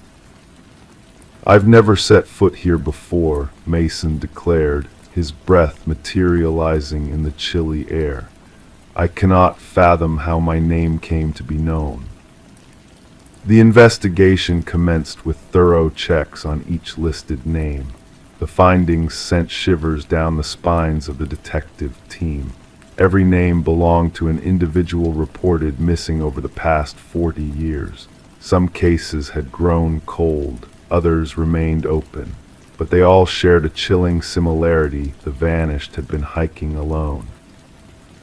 Forensic experts meticulously documented each carving, noting the varied depths, styles, and weathering effects. The oldest name, Rebecca Hansen, tied to a missing person case from 37 years back. Records detailed a young woman who journeyed into those very woods and vanished without a trace. Search parties discovered naught but a lone hiking boot beside a babbling brook. Detective Keller delved into Mason's background extensively. His narrative stayed unwavering. He harbored no connections to the area beyond that particular trek with 4 college comrades. They had selected the trail at random, guided by an online suggestion. No threads linked him to any of the other names adorning the wall outside. The focus turned to Mason's companions. Emily Chen, the group's photographer, provided snapshots taken throughout their hike. Upon scrutinizing the images, analysts noticed something unsettling: a blurred figure looming in the background of 3 distinct photos. A tall, slender shape, always partially obscured by trees. "We encountered no one else on our path," Emily asserted. "We would have remembered." Detective Keller sanctioned a search of the house's interior. The structure seemed deserted. Dust blanketed every surface. Furniture lay in disarray. However, in the basement, officers stumbled upon a disturbing tableau. Personal effects of the missing hikers sat arranged meticulously on wooden shelves. Watches, backpacks, cameras, wallets, each tagged with a name matching those on the exterior wall. Technicians meticulously catalogued every item. Beneath ultraviolet light, bloodstains emerged on the concrete floor, years of attempts at scrubbing them away. Ground-penetrating radar yielded no bodies hidden under the house, yet cadaver dogs exhibited repeated interest towards the back of the densely wooded property. As the inquiry intensified, Detective Keller observed peculiar behavior from Mason Wright. He began recounting eerie incidents: whispers outside his residence, fresh footprints leading to his door but not away, shadowy figures observing from the street. A patrol was assigned to safeguard him, yet Mason's paranoia burgeoned. The breakthrough surfaced when researchers unearthed land records buried in county archives. The abode had belonged to a recluse hunter named Victor Blackwood. Locals seldom glimpsed him, recounting brief encounters with an unsettlingly tall, gaunt man who shunned conversation. Blackwood vanished without a trace 15 years prior, his disappearance left uninvestigated. Detective Keller secured a warrant to delve further into the adjacent woods. The search party unearthed a series of rudimentary hunting blinds strategically stationed along popular trails. Inside one, they stumbled upon a journal brimming with meticulous observations, accounts of hikers, their paths, gear, and routines. The penmanship mirrored samples from the scant documents of Victor Blackwood. The journal entries grew increasingly unsettling over time. Initial pages detailed hunting methods for game. Subsequent entries depicted humans as prey, their behaviors, weaknesses, and strategies for harvesting. The final pages depicted elaborate narratives of stalking each individual on the wall, complete with detailed plans for selecting his victims. A manhunt for Blackwood mobilized across jurisdictions. Helicopters equipped with thermal imaging scoured the forest. Tactical units combed every crevice and cavern, yet the suspect remained elusive. Mason Wright ceased answering calls. Officers dispatched to his abode discovered it deserted, the rooms vacant. On his chamber wall, freshly carved, a single line read: "The hunter becomes the hunted." The quest for Mason persisted for weeks to no avail. Then, during a secondary scour of Blackwood's residence, forensic experts unearthed a chilling find. Concealed behind a faux wall in the basement, they uncovered a small workshop housing woodworking tools, containers of wood preservatives, and a freshly carved wooden piece bearing a new name not yet affixed to the external wall. Detective Keller recognized the name instantly. It belonged to the chief forensic examiner who had processed the dwelling during the initial investigation. The examiner had called in sick that day and remained unreachable by phone. Authorities erected a continuous surveillance perimeter around the house. Cameras monitored every approach. Sensors detected any intrusions. The trap was set. 3 nights later, sensors sounded the alarm. Surveillance footage captured a figure emerging from the woods, impossibly tall and slender, moving with unnatural grace. The figure strode towards the house directly, seemingly unperturbed by the surveillance. As tactical squads closed in, the cameras momentarily lost connection. When the feed resumed, the figure had vanished. To this day, the house remains under constant watch. Mason Wright and the forensic examiner were never located. The investigation persists, with additional resources allocated as similar vanishings surface in other wooded regions. The names on the wall have become infamous among law enforcement. Some officers refuse to speak them aloud, others shun the case entirely. And local hikers skirt around the house, fearful that merely mentioning it might add their names to that grim list, the names unspoken by all. Story 11. The new homeowners found it peculiar, the way the old intercom crackled late at night. A remnant from a bygone era, revamped but left in obscurity. Then one evening the husband, fueled by curiosity, pressed the button. A whisper crackled through the speaker. "Why did you come back?" Startled, he recoiled, hands trembling. His wife, standing behind him, murmured, "I never uttered those words." The Victorian manor stood amidst ancient oak trees, its aged façade masking the modernized interior. Daniel and Meredith Parker had acquired the property at a surprisingly affordable price, despite the real estate agent's uneasy demeanor during the tour. The intercom system, a vintage feature linking all rooms, had captivated the couple with a passion for history. Detective Sarah Reeves arrived at the estate, gravel crunching under her unmarked vehicle's tires. The call had hinted at a possible break-in, yet something in the dispatcher's tone hinted at a deeper tale. The tall figure of Daniel Parker met her at the door, his pallid complexion visible even in the faint glow of the porch light. It all began with the intercom, he narrated, guiding Detective Reeves through the grand foyer. Initially just static, then whispers, then complete sentences. My wife thought I was imagining things until she heard it too. In the living room, Meredith sat stiff on an antique sofa, hands clenching a steaming mug left untouched. "We stumbled upon something behind the wall," she stated abruptly. Daniel wanted to expand the kitchen pantry, and when he tore down the drywall, her voice faltered. Concealed behind the wall, wrapped in deteriorating plastic, they had unearthed a small leather-bound journal. Detective Reeves donned gloves before delicately opening its fragile pages. The script, graceful yet frantic, belonged to a woman named Alina, the apparent former owner. The entries chronicled her escalating suspicion that her spouse Vincent plotted her harm. The last entry was 30 years ago, Daniel elucidated. After that, silence. The previous owners mentioned they bought it from an elderly man who relocated to a retirement community. The investigation disclosed that Vincent and Alina Blackwood had indeed resided in the house. Property records indicated Vincent sold the house shortly after Alina purportedly left him.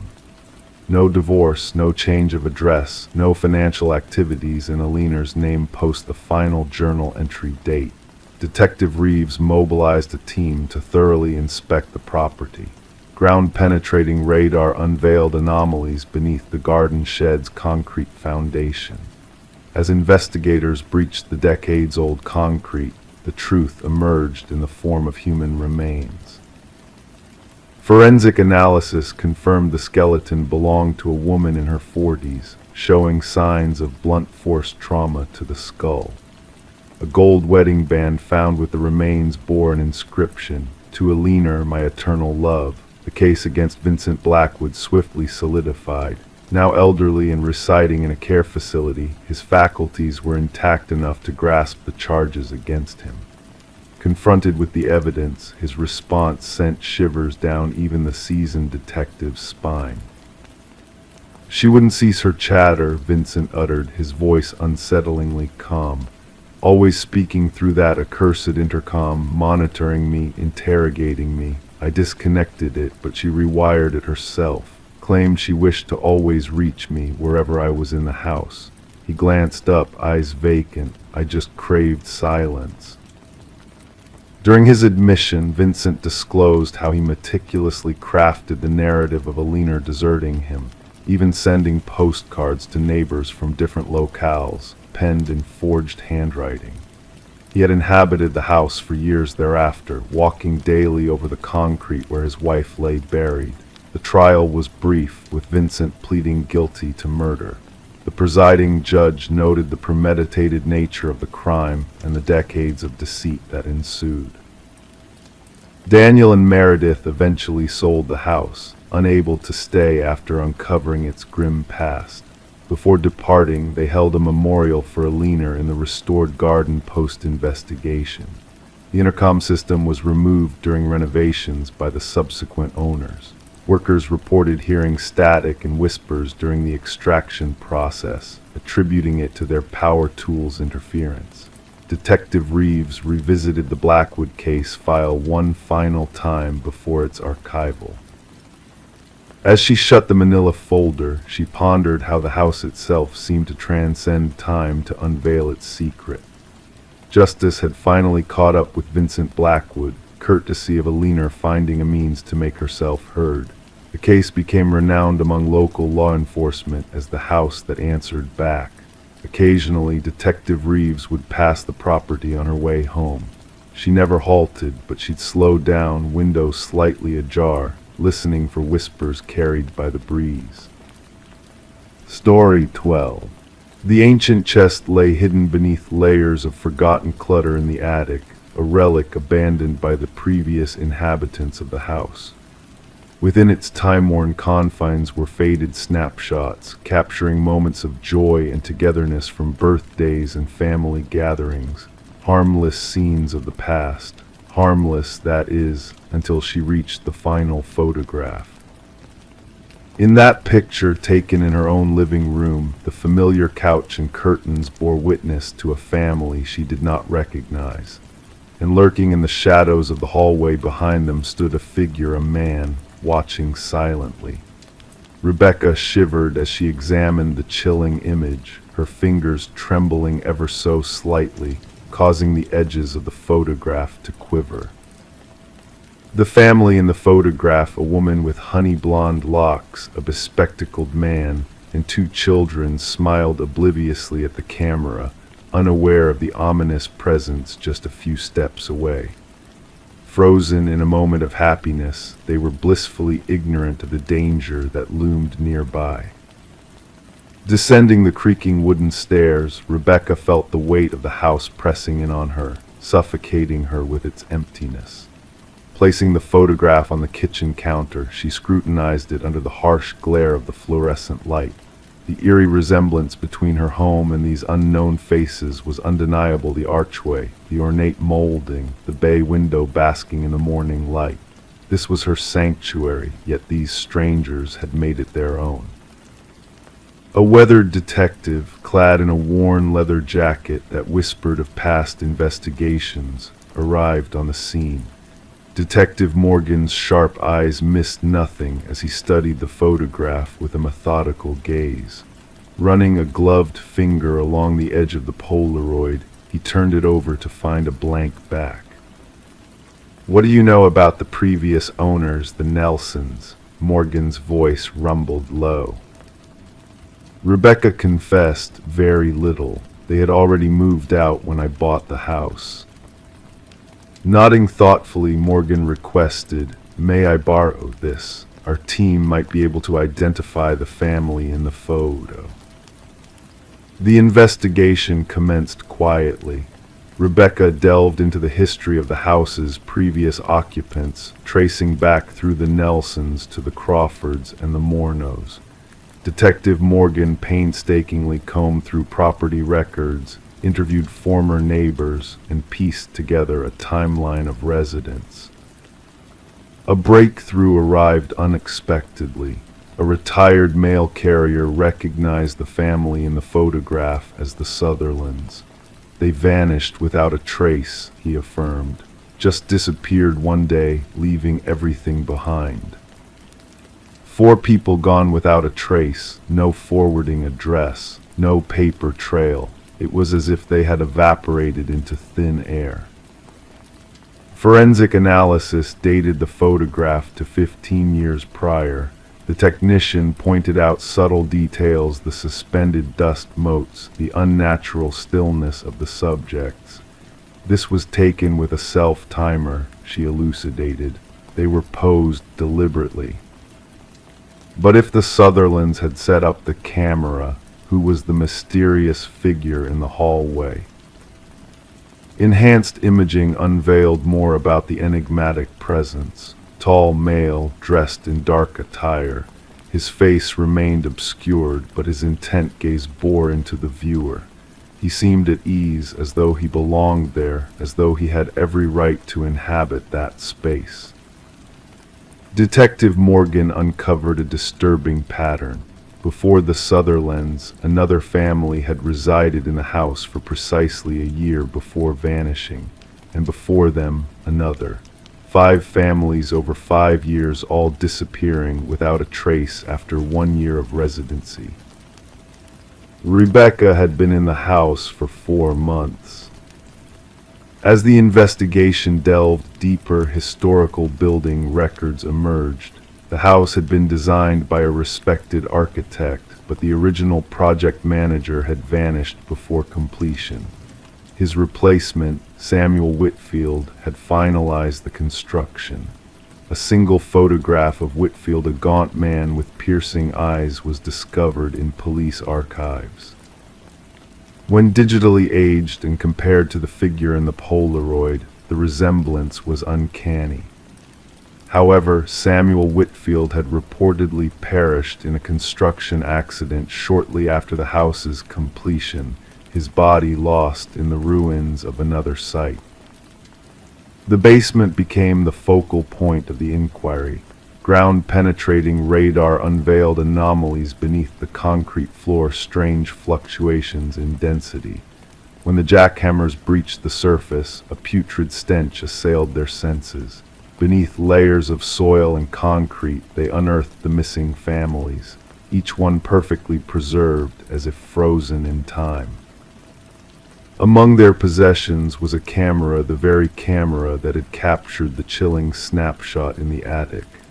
And alongside it, numerous other photographs, each portraying a different family, each smiling as a shadowy figure loomed in the background. The house was cordoned off as a crime scene. Rebecca would never set foot inside again. As investigators meticulously cataloged the evidence, they stumbled upon a concealed crawlspace in the attic, concealed behind a false panel.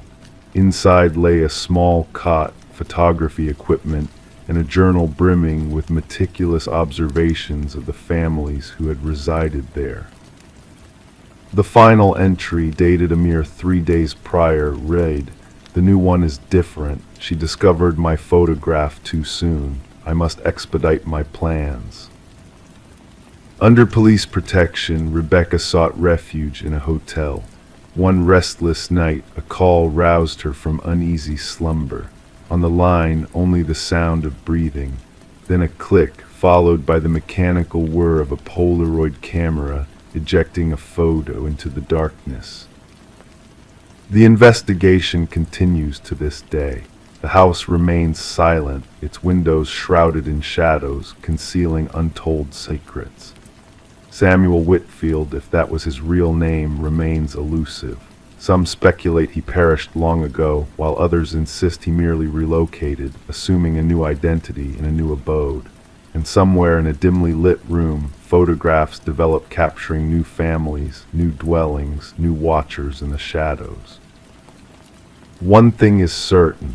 Those who seek the truth about the man in the photograph now find themselves under scrutiny, their every move observed by unseen eyes. Story 13, as she crossed the threshold. A gentle gust of dust danced in the stillness of the abandoned house, swirling in the stagnant air.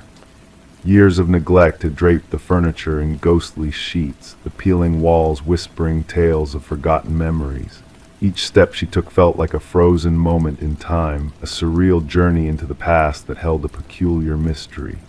But amidst the eerie stillness, a curious anomaly unfolded before her eyes. Doors, countless doors, scattered throughout the house like silent sentinels, each one beckoning her with a promise of exploration. Yet to her bewilderment, every door she opened led her back to the same parlor, as if trapped in a loop of endless corridors. No matter which handle she turned, no matter where she ventured, the path always circled back to the beginning. The only escape seemed to be retracing her steps, but when she turned to leave, the front door had vanished, leaving her stranded in a labyrinth of rooms that defied logic. The discovery of Morgan Pierce's lifeless body transformed the once abandoned Victorian into a chilling crime scene, shrouded in a veil of darkness and mystery. Detective Sarah Lind stood at the threshold, her gaze tracing the movements of forensic technicians who moved through the shadows like specters, unraveling the secrets hidden within the walls. The house, once a mere whisper in local folklore, now held secrets far more sinister than mere tales. Initial examination indicates a time of death approximately 3 days ago. The medical examiner's hushed voice pierced the silence. The cause appears to be asphyxiation. Morgan, found seated in an antique chair in the parlor, her expression serene, her hands folded with an unsettling calm. No signs of struggle, no traces of violence, just a haunting stillness that gripped the seasoned investigators with a sense of unease. "Who discovered the body?" Lind inquired, her voice barely above a whisper, her eyes scanning the dimly lit room. "A real estate agent showing the property," her partner replied. They stumbled upon her, sitting there as if waiting, a ghostly figure frozen in time. The house had stood empty since the passing of its previous owner, Eleanor Blackwood, a place forgotten by time, left to decay in the shadows of neglect and obscurity. Morgan Pierce, a young scholar of 26, intrigued by architectural anomalies and hidden truths, had ventured into the depths of the abandoned Victorian in pursuit of knowledge. Her friends spoke of her meticulous nature, her insatiable curiosity for spaces that defied conventional understanding. The house, with its reputation for ensnaring wanderers in its twisted reality, had lured her in with its enigmatic charm. Her roommate reported her missing 2 days prior, Lind murmured, tracing the lines of her notes. Morgan spoke of visiting the house where people get lost for her research. The investigation unveiled a trail of visits made by Morgan to the house in the weeks leading up to her demise. Her journal entries painted a picture of strange echoes, chilling drafts, and doors that led to ever-shifting chambers with each turn of the handle. In her final words, she spoke of capturing the elusive anomalies with specialized equipment that had now vanished without a trace. The autopsy unveiled a peculiar detail, a rare alkaloid found in Morgan's system, a substance linked to ancient rituals and altered states of consciousness. She wasn't one to indulge in recreational substances, her boyfriend defended, his voice tinged with disbelief. Morgan was devoted to her research, unwavering in her dedication to unraveling the mysteries that eluded others. Digital breadcrumbs led to deleted conversations on Morgan's phone, exchanges with a mysterious figure who shared her fascination with the house, someone who whispered of hidden truths and ancient whispers. "The house remembers all that transpired within its walls," one message echoed. "It yearns for revelation, for someone to understand its hidden language." The investigation honed in on Adam Reeves, an expert in architectural enigmas, whose connection to Morgan ran deeper than mere scholarly interest. Reeves, a man haunted by the shadows of the past, spoke of the house with a reverence tinged with fear. The architect wove allusions into the very fabric of the house, he divulged. Morgan sensed a presence beyond mere design, a force that transcended the boundaries of perception. But his alibi held firm, a lecture delivered miles away during the crucial hours of Morgan's passing. A breakthrough emerged from an unexpected source, a descendant of Eleanor Blackwood, bearing the weight of a dark family secret. My kin were claimed by the house one by one, he confessed. Each found lifeless in the parlor, their faces serene as if touched by an unseen hand. Journals dating back generations spoke of a curse that haunted the Blackwood bloodline, a curse that whispered of the claiming a fate sealed within the walls of the Victorian. A hidden compartment behind the parlor fireplace unveiled a chamber of relics from distant lands, a tapestry of cultures woven into a tapestry of ancient whispers. Among them, a deity of liminal spaces, a guardian of thresholds between worlds, its gaze fixed upon the interplay of light and shadow. The residue on the artifacts matched the traces found in Morgan's body, linking her fate to a realm beyond mortal understanding. The shadows of the past cast a haunting light on the present as forensic analysis revealed the presence of another during Morgan's final moments. Partial prints alien to known visitors adorned the doorways like spectral imprints, marking a presence unseen yet deeply felt. Weeks into the investigation, Adam Reeves joined Morgan in the realm of the departed, his form seated in silent repose, the same alkaloid staining his veins with a silent echo of the past.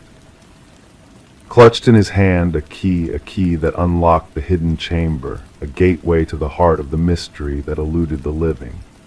In his final testament, Reeves penned words of revelation, a confession of truths unearthed too late. The house does not bind you physically, his words echoed in the silence. It ensnares your perception, distorts your reality until escape becomes a distant dream. By the time you see the truth, the house has claimed you in ways beyond mortal ken. The case, a riddle wrapped in shadows, remains unsolved, a testament to the enigma that shrouded the Victorian in a cloak of whispers and half-truths. The house, now condemned and barred from entry, stands as a silent sentinel to the secrets that dwell within its walls. Yet whispers persist of lights flickering in the dead of night, of shadows that dance in the empty rooms, of visitors who vanish into the labyrinth of corridors never to return. Some say the house claims those who dare to unravel its mysteries, ensnaring them in a web of illusion and deceit. Others speak of ancient powers that slumber within its walls, waiting for the chosen few to awaken their dormant secrets.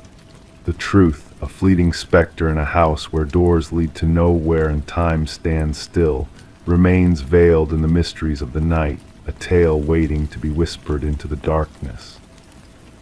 Story 14. In the quiet stillness of her bathroom, she lifted her hand to the foggy mirror, revealing her own reflection. Yet as her eyes met the glass, a subtle unease prickled at her senses. Her features appeared unchanged, her attire familiar, but a lingering disquiet settled within her, a sense of something amiss.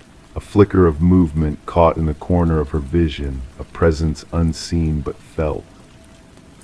Turning away, she expected her reflection to follow suit, but it remained fixed, an unwavering gaze that seemed to watch her every move. Thus began the enigmatic tale of Rebecca Thorne, unfolding in the mundane setting of her modest apartment nestled in a tranquil suburban enclave.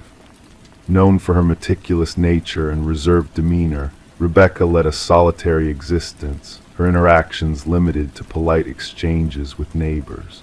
Her occupation as a data analyst tethered her life to a routine of order and precision, offering no hint of the perplexing mystery that would soon envelop her world. The initial signs were subtle, easily dismissed as mere forgetfulness. Objects inexplicably shifted within her living space, trivial displacements devoid of theft or damage. A mug relocated, books rearranged, a toothbrush out of place. Attributing these anomalies to fatigue from long hours immersed in data analysis, Rebecca overlooked the peculiar occurrences until they burgeoned into an unsettling pattern. When she finally sought assistance after enduring weeks of disquieting disturbances, Detective Marion Shaw was assigned to her case. Initially deeming it a matter for mental health professionals rather than law enforcement, Shaw cataloged Rebecca's concerns as she grappled with an intangible sense of intrusion within her sanctuary. The pivotal moment arrived with the chilling incident in her bathroom, recounted vividly during her subsequent interaction with the authorities. The security camera she had surreptitiously installed captured a harrowing truth: her image departing for work, only to witness an identical likeness entering her abode soon after. A perfect doppelganger, mirroring her movements with eerie precision, despite Rebecca being verified at her workplace across town. Dubbed a case of targeted mimicry, the investigation delved into the meticulous replication of Rebecca's routines by an unknown infiltrator. Forensics yielded no traces of an intruder, no foreign genetic markers to unravel the enigma. Neighbors remained oblivious to any peculiarities, attesting to Rebecca's solitary comings and goings, except for Mrs. Keller's unsettling encounter with a silent Rebecca, a precursor to the unfolding saga. As the anomalies escalated, Rebecca meticulously chronicled each intrusion into her existence. Unexplained alterations multiplied vanishing sustenance, unauthorized digital footprints, and unsettling self-portraits on her phone, capturing a distorted version of herself.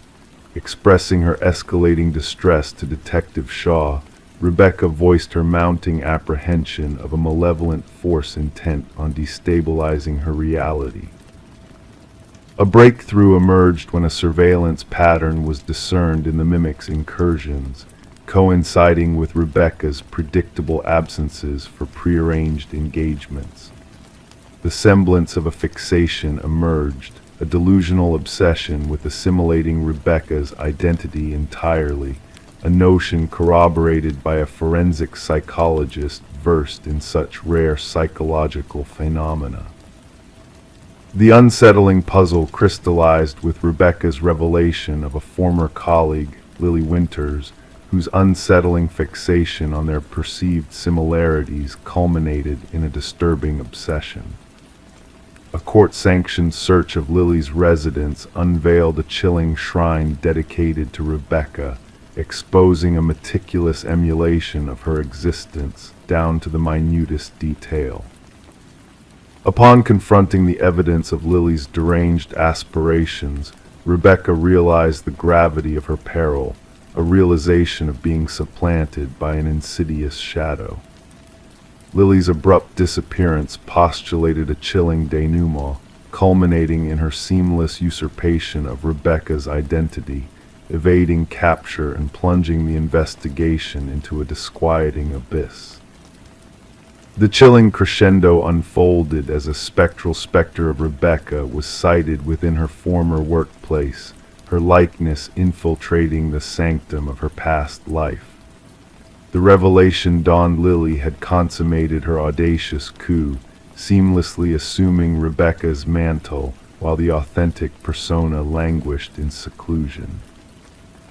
As the case lingered unresolved, Lily Winters eluded capture, her haunting presence lingering as a cautionary tale of stolen identities and vanishing selves. Rebecca Thorne, now cloaked in a new guise in a covert refuge, embraced a semblance of normalcy, forever altered by the insidious threat that had encroached upon her existence. Det Shaw, keeper of their intertwined destinies, pondered the duality of their shared visages, a haunting reminder of the fragility of identity and the depths of obsession. Peering into the photograph capturing their eerie resemblance, she contemplated the essence of selfhood, a fragile construct safeguarded against those who sought to unravel its sanctity. In the hushed corridors of law enforcement lore, Shaw imparted the chilling moral: the true dread lies not in mirroring appearances, but in the malevolent desire to obliterate one's essence in a twisted quest for assumed identity. The saga of Rebecca and Lily stood as a cautionary testament to the sanctity of self, a narrative shrouded in mystery and peril, where the boundaries of reality and illusion blurred into an ethereal realm of whispered secrets and stolen reflections. Story 15. In the quiet hush of night, the wooden plank yielded beneath her foot, a subtle shift that beckoned her curiosity. She knelt down, tracing her fingertips along the edges, sensing the hidden void beneath. The floor whispered secrets, urging her to uncover its concealed truths. With gentle precision, she lifted the boards, unveiling a shadowed, narrow cavity beneath the dwelling.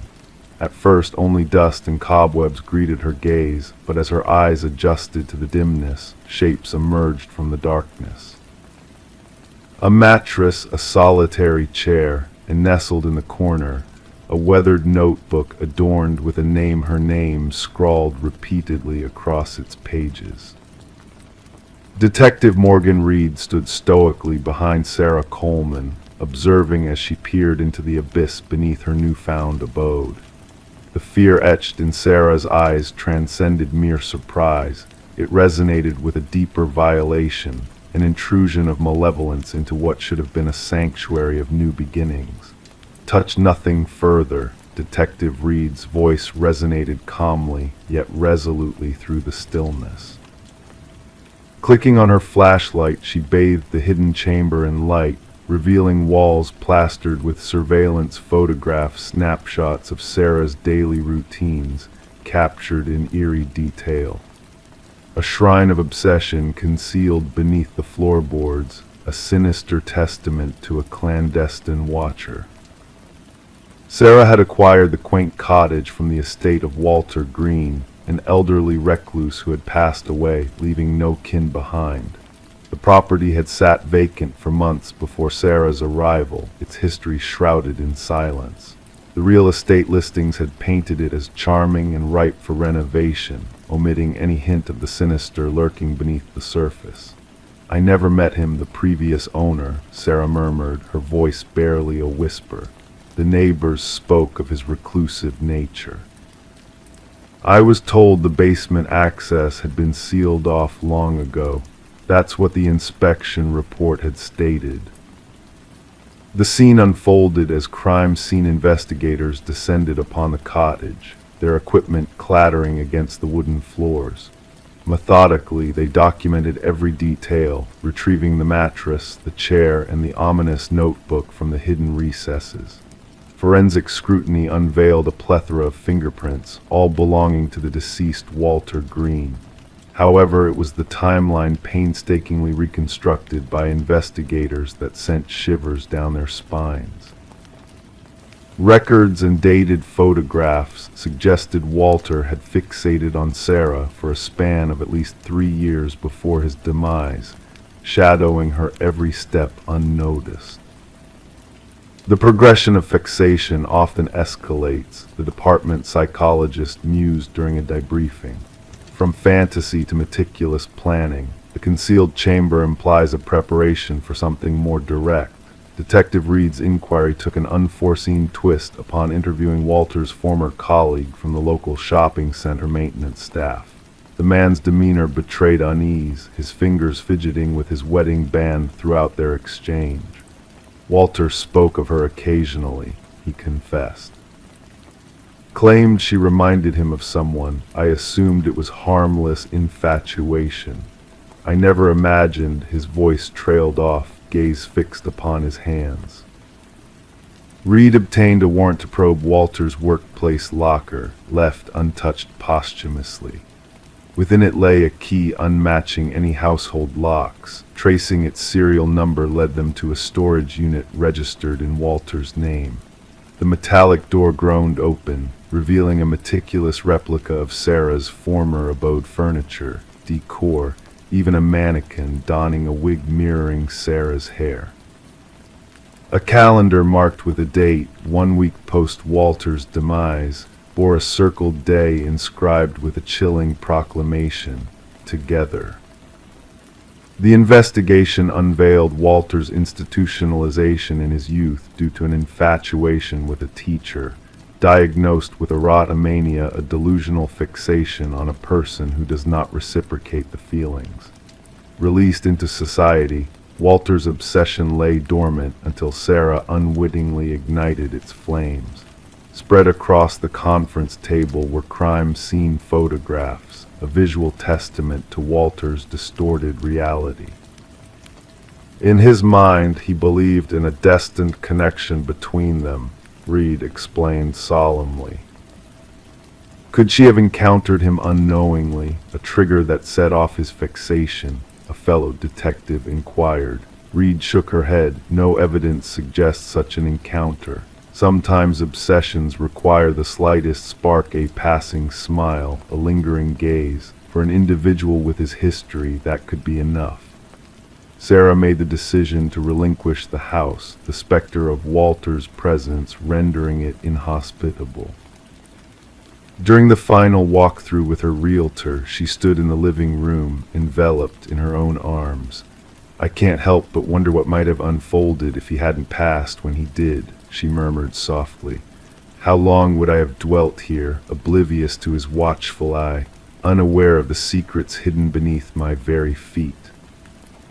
With Walter's demise, the case concluded, deemed as stalking with intent to abduct, though the abduction never transpired. Sarah relocated far away, altering her routines, fortifying her privacy. Detective Reed sporadically checked on her, a silent acknowledgement of the peril she narrowly evaded. The cottage found new owners, oblivious to its shadowed past. The hidden chamber was sealed, the floorboards replaced, and life resumed its course. Yet for those privy to the truth, the tale of the hidden room beneath the floor served as a chilling parable, a cautionary reminder of unseen perils, of monsters who elude capture, and of victims who unknowingly teeter on the brink of their own demise. Story 16. The realtor's listing made no mention of a basement. The blueprints were devoid of any indication of its existence. Yet as the family unraveled the worn carpet, a concealed door emerged. A hefty, corroded handle beckoned. It required the strength of 3 to pry it ajar. A stifling, musty air greeted them, heavy with the aroma of moist soil. Descending steps disappeared into the shadows. Their anticipation of finding storage space turned to astonishment as they encountered a solitary chair beneath a swaying light bulb. Adorning the wall behind it, a sequence of photographs depicting them, images clandestinely captured from the heart of their own abode. The Mercer family had settled into the suburban abode during the frigid grasp of winter, when darkness enveloped early and skeletal trees loomed starkly against the icy heavens. The aged 2-story dwelling, with its weathered facade and groaning floorboards, possessed what they deemed character intertwined with a chronicle. Little did they foresee the depths of history harbored within the house, or the tumultuous collision it would have with their present. Detective Sarah Connors arrived at the property alongside her partner, the crime scene unit already cordoning off the area with fluttering yellow tape. Mrs. Mercer's tremulous voice over the phone had relayed the distressing discovery concealed beneath their living room floor. "We must document everything before anyone else ventures below," Connors instructed, slipping on latex gloves with seasoned dexterity. Camera flashes sporadically illuminated the stairwell as the forensic team meticulously documented the scene. The wooden steps groaned beneath their weight. The basement, petite in size akin to a standard bedroom, boasted concrete walls painted a drab gray. The solitary chair was anchored to the floor at the room's core. Overhead, the stark bulb cast sharp shadows, swaying gently in an unseen breeze. Yet it was the photographic chronicle that demanded attention. 37 pictures, meticulously arranged, in a chronological tapestry.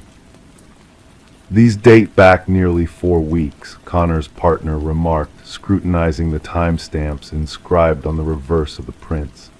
Observe this one: Mrs. Mercer slumbering on the couch, Mr. Mercer seated at the kitchen table, the children in their respective chambers.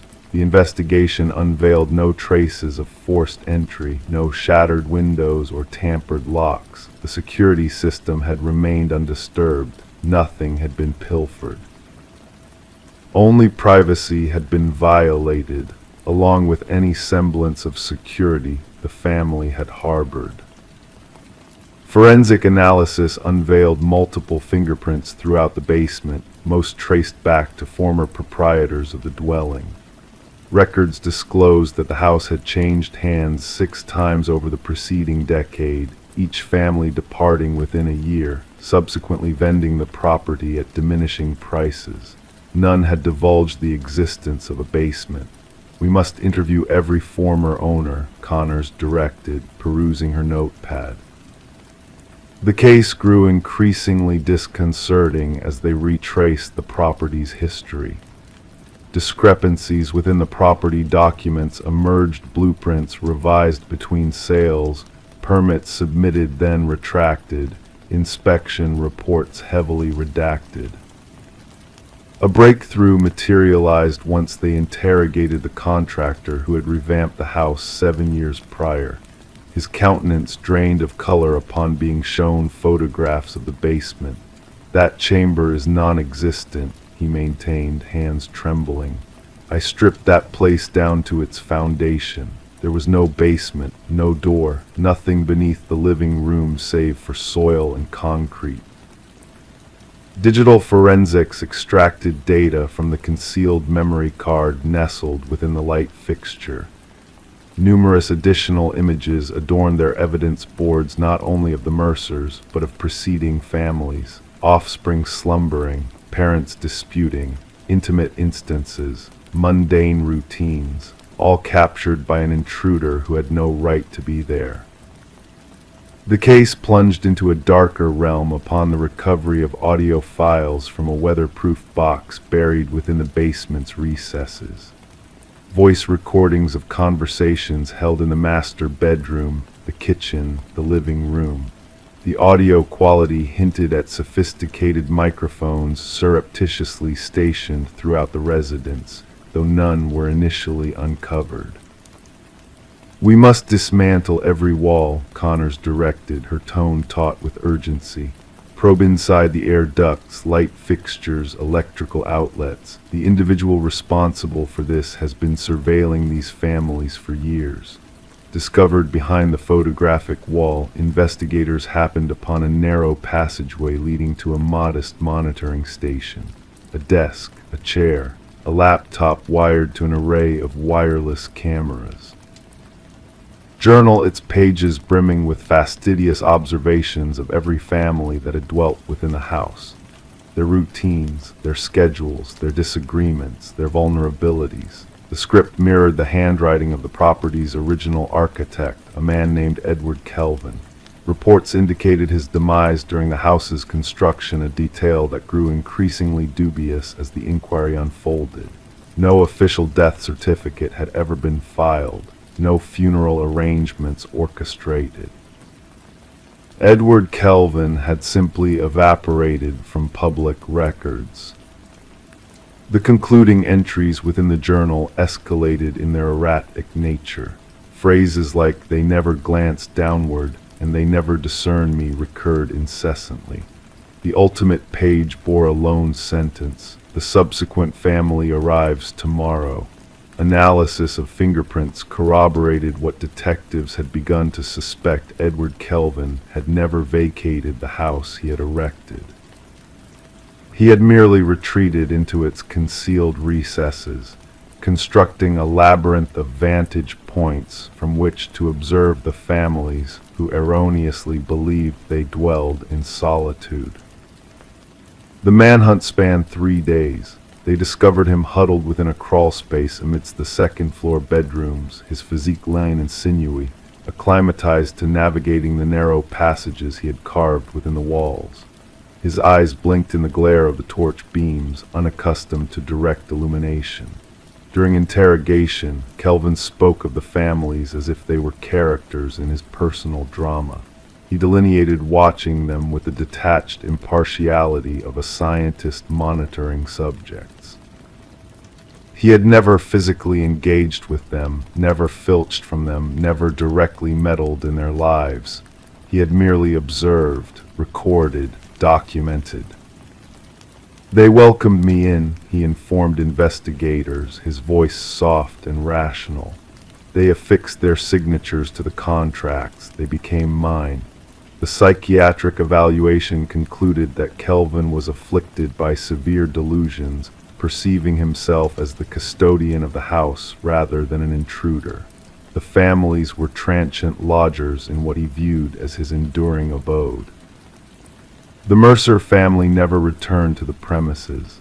Like those before them, they abandoned their possessions, salvaging solely what could fit within suitcases. The house stood vacant as the legal proceedings unfolded.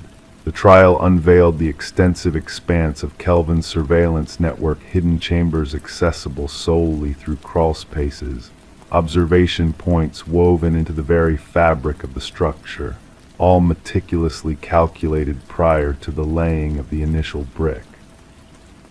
The residence had been devised from inception as an apparatus for observation, its inhabitants unwitting participants in Kelvin's fixated documentation.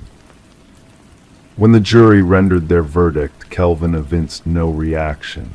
He had already retreated into the architecture of his mind, where he could still traverse unseen through the passageways of the house that existed now merely in recollection. The property was eventually razed, the earth beneath it excavated and replenished. Yet, for the families who had dwelled within, the violation endured. They lingered, haunted not by what had been filched from them, but by what had remained concealed, watching, listening, recording their most intimate moments from within walls they had entrusted to safeguard them. Occasionally, in moments of tranquility, they discovered themselves casting glances toward air vents, light fixtures, the junctions where walls met ceilings, pondering if they were truly unaccompanied now, pondering if they had ever been. Story 17.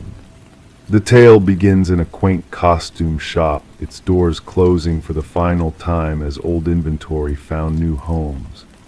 Among the remnants of forgotten disguises, a lone woman reached for a mask perched upon a dusty shelf. Its features, delicate yet uncannily lifelike, captured her gaze. The cashier hesitated as she placed it on the counter, a flicker of unease crossing his face. "That's not ours," he muttered cryptically. Perplexed, the woman inspected the mask, only to find no identifying tag in sight. With a nonchalant shrug, she decided to claim it as her own and whisked it away to her abode. As the night draped its shadows over the world, a soft sound stirred the woman from her slumber, a whisper of fabric shifting in the darkness. Her heart quickened as she scanned the room, only to find the mask absent from its resting place on the dresser. Instead, it sat ominously on her nightstand, its gaze fixed upon her, unblinking and enigmatic. The woman, known as Catherine Reed, would later be discovered by her concerned neighbor. In the early light of dawn, the neighbor ventured over to return a borrowed book, only to be met with a chilling scene. The front door stood ajar, allowing the morning light to spill into the dim interior. Within the confines of the silent home, Catherine lay motionless on her bedroom floor, the mysterious mask nowhere to be found. Detective Morgan arrived at the scene, where the air hung heavy with unanswered questions. Shutters clicked rhythmically in the background as hushed voices mingled in the space. Examining the room, the detective noted the absence of forced entry, a detail that puzzled the attending officers. With a keen eye, the detective observed subtle nuances: a partially open drawer, a lipstick-stained watered glass on the nightstand. Everything appeared ordinary, save for the lifeless form of Catherine, her expression frozen in terror.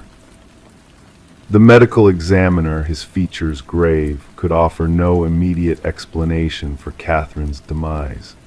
No visible wounds marred her skin, no signs of a struggle evident. Gesturing towards her petrified visage, he remarked on the sheer horror etched into her features.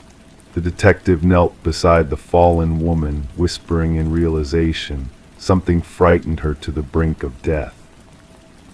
Catherine's life, as unveiled through interviews with colleagues, portrayed a woman immersed in the world of art appraisal.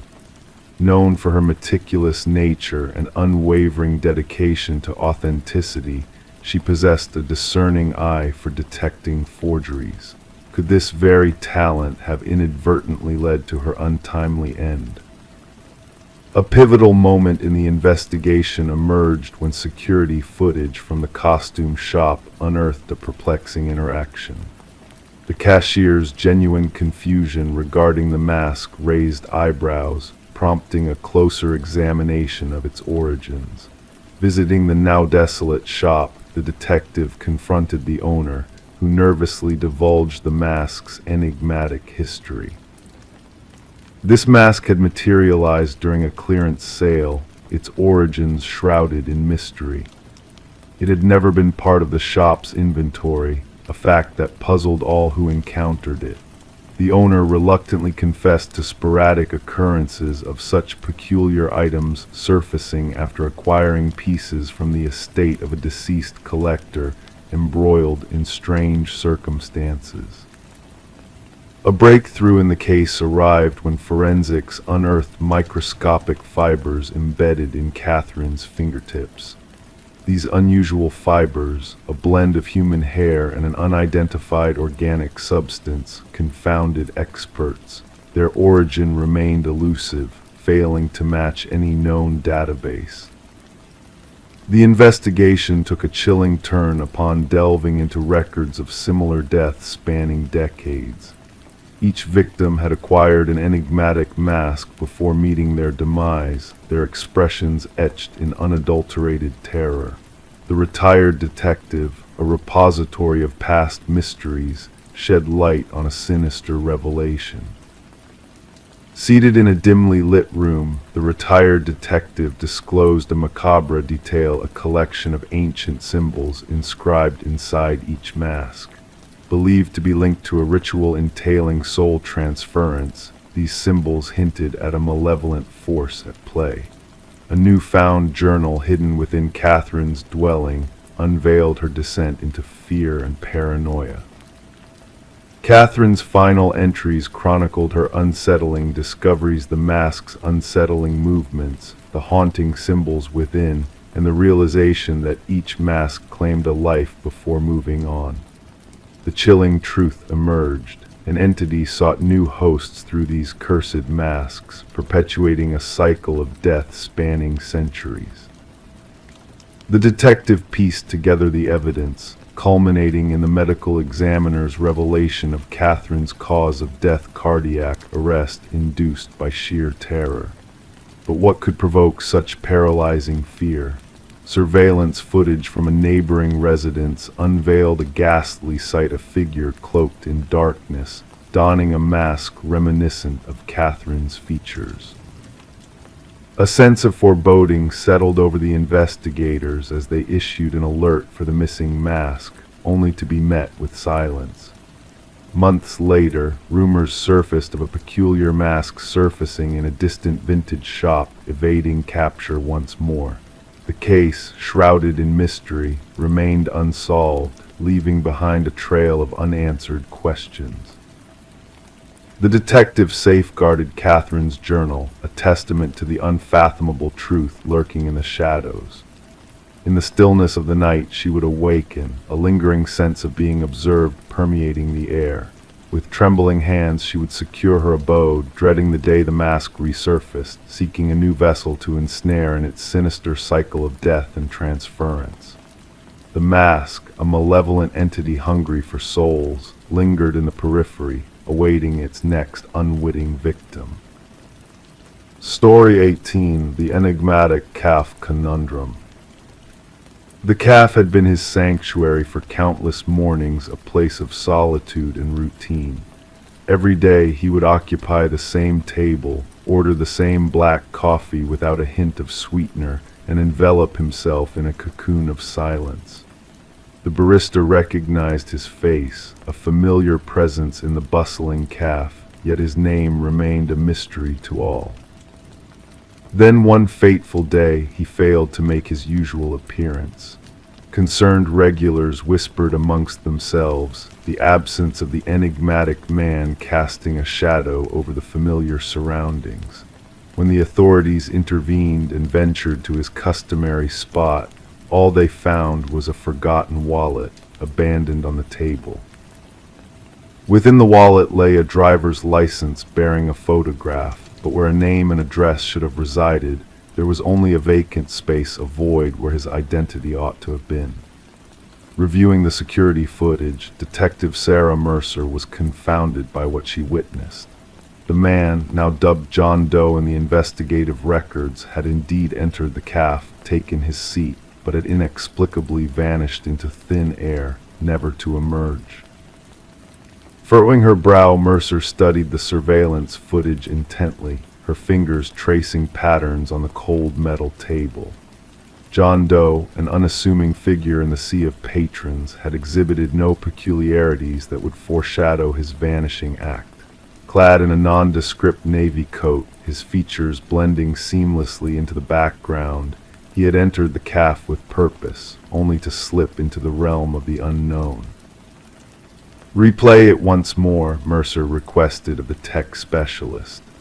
The footage unfolded the mundane sequence of events: John's entrance during the morning rush, his customary order, his retreat to the secluded corner table adorned with a verdant plant.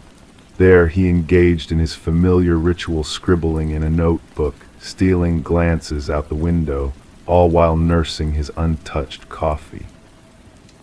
And then the pivotal moment arrived. He left his wallet on the table, rose from his seat, headed towards the restroom corridor, and vanished without a trace.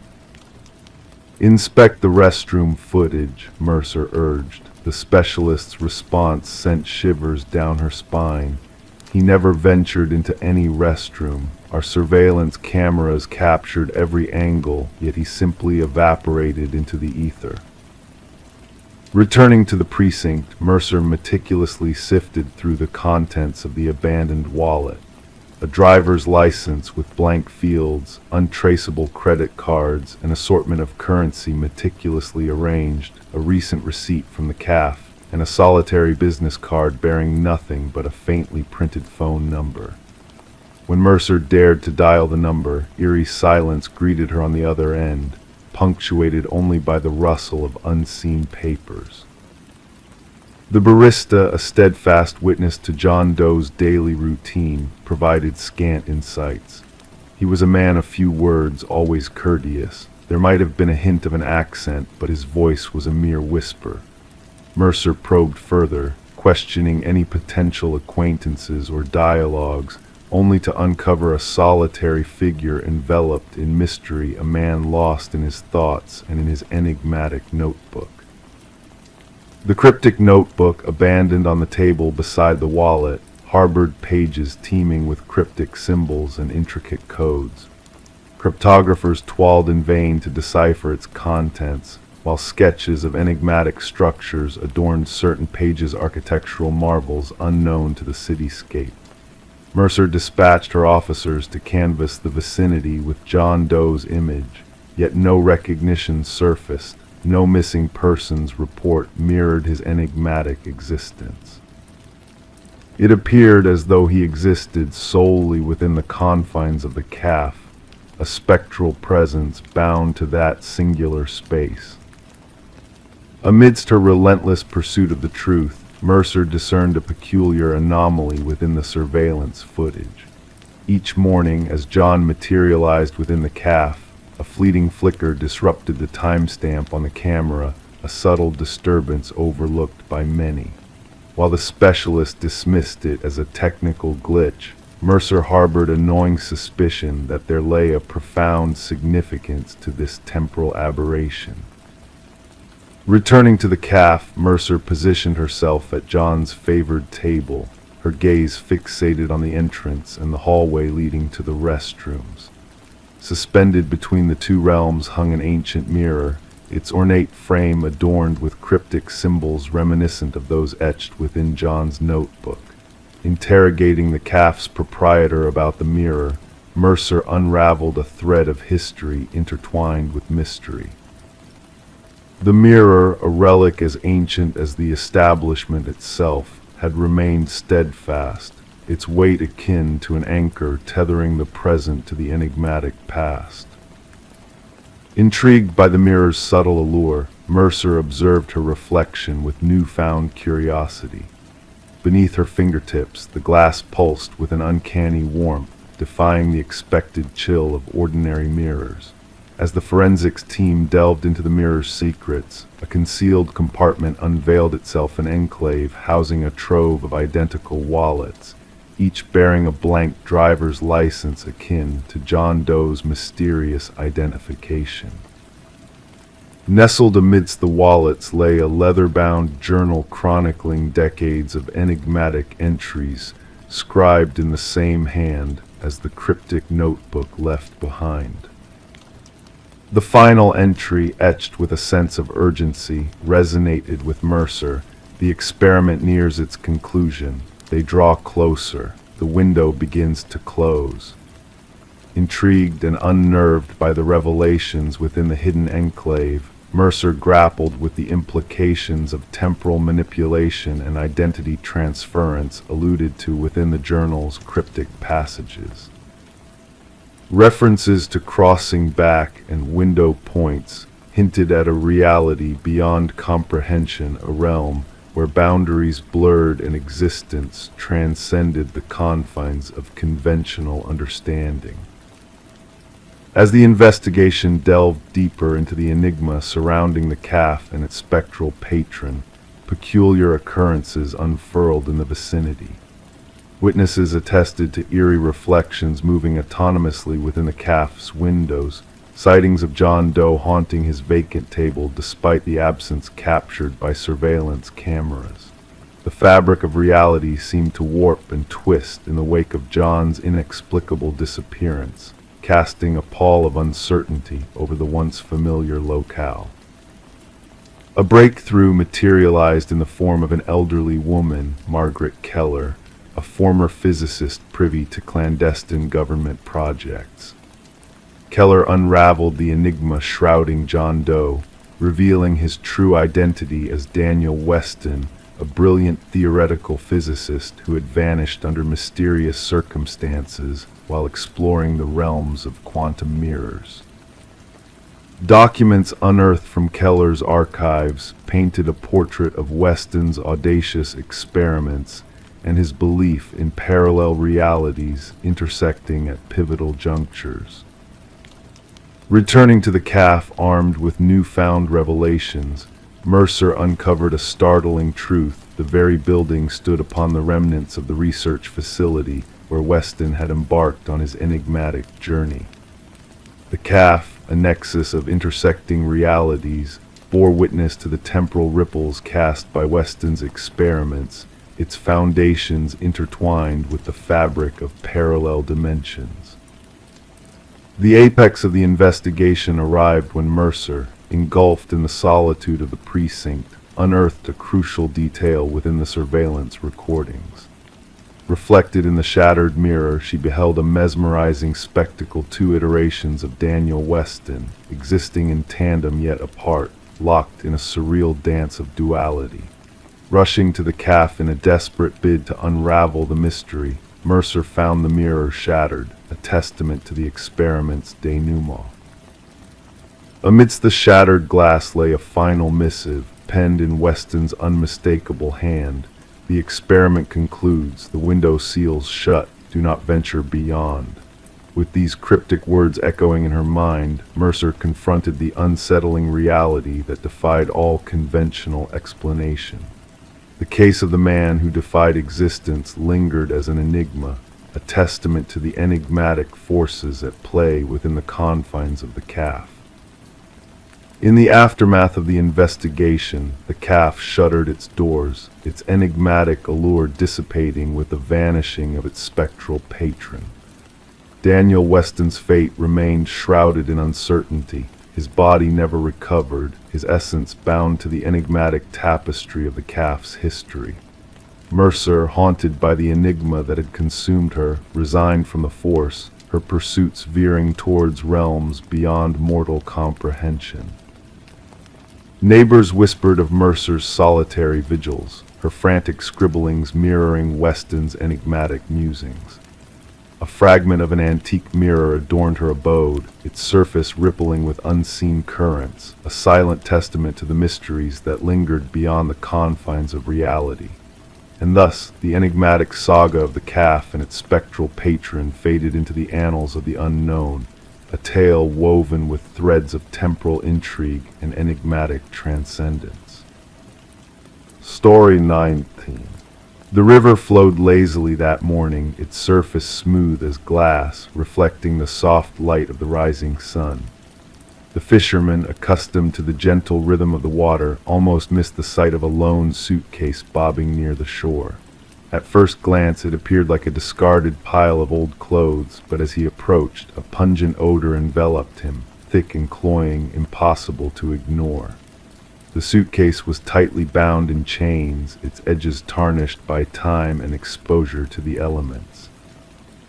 When the authorities pried open the rusted case, they were met not with garments, but with a haunting discovery. Inside lay strands of hair, fingers clenched in a frozen grip of despair, and at the very bottom, a chilling note that sent shivers down their spines. This isn't the first. Detective Sarah Mercer arrived at the scene, the air heavy with an unsettling stillness. The victim, a woman in her mid-30s named Catherine Walsh, lay before her, her dark hair matted and her once pale skin now marked by the water's touch. The medical examiner meticulously documented every detail, a solemn prelude to the removal of the body. What struck Mercer most profoundly was not the manner of disposal, but the eerie care taken in presenting the victim manicured nails, freshly styled hair, clad in expensive attire. She wasn't simply discarded here, Mercer observed, her gaze fixed on the tranquil waters lapping at the muddy shore. She was meticulously prepared, displayed. Catherine Walsh, a successful real estate agent renowned for her expertise in selling high-end properties, lived a solitary life in an affluent neighborhood. Divorced and childless, she was known for her ambition, precision, and guarded privacy. Her sudden disappearance, reported by her assistant when she failed to show up for a crucial showing with affluent clients, sent shockwaves through her circle. As investigators delved into Walsh's meticulously kept modernist home, they found a world of pristine perfection, designer furniture impeccably arranged, surfaces devoid of any dust. Even her refrigerator harbored meticulously labeled meals, organized by day.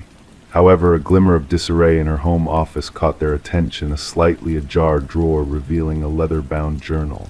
The final entry sent chills down their spines. He's watching again. Same car, different plates. Further scrutiny of Walsh's digital footprint unveiled a haunting pattern in her emails, repetitive messages from unknown senders, all bearing the ominous phrase, "I see your perfection." Each message meticulously timed to arrive simultaneously on diverse days. Her online searches revealed a desperate quest for home security systems and self-defense mechanisms. Detective Mercer pieced together these disquieting clues with the forensic evidence, the meticulous arrangement of the victim's body, the deliberate presentation. "Our perpetrator is methodical," she shared with her partner. "This was not a crime of passion. This was a calculated ritual."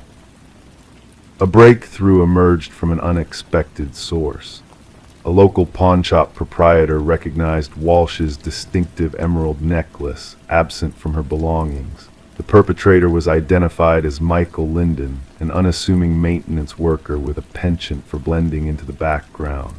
Surveillance footage depicted Linden's recurrent visits to Walsh's building, sometimes wheeling his maintenance cart, other times arriving discreetly, always timing his entries when she was away showing properties.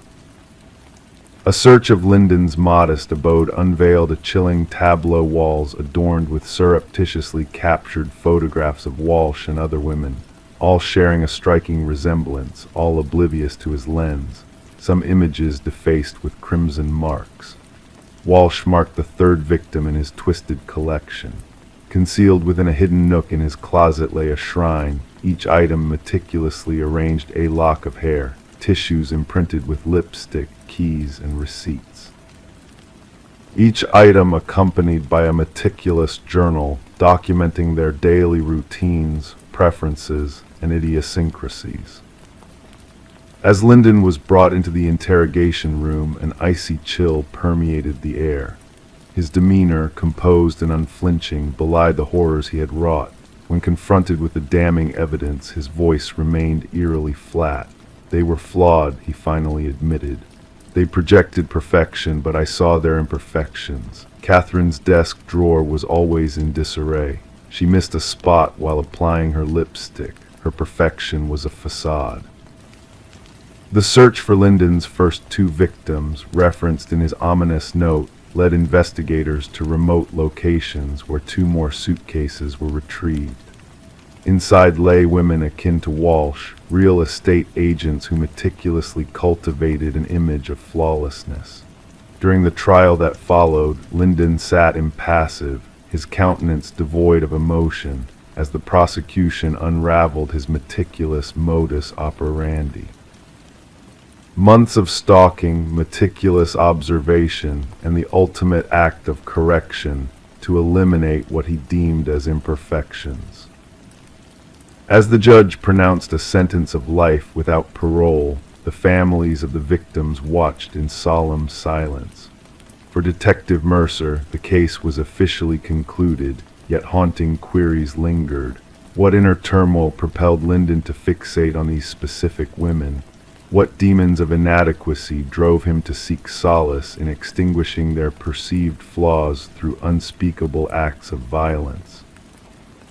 The river meandered downstream, its waters eventually erasing all traces of the macabre drama that had unfolded. But in the precinct, amidst the hushed whispers and muted conversations, lay the chilling reminders of those meticulous notebooks, a stark testament that beneath the veneer of ordinariness, darkness could lurk, and the most insidious predators often masqueraded in plain sight, biding their time, awaiting that fatal flaw to be unveiled. Story 20. In the old Victorian-era home that Michael and Sarah Klein had bought, a peculiar mystery unfolded, hidden beneath layers of time and wallpaper.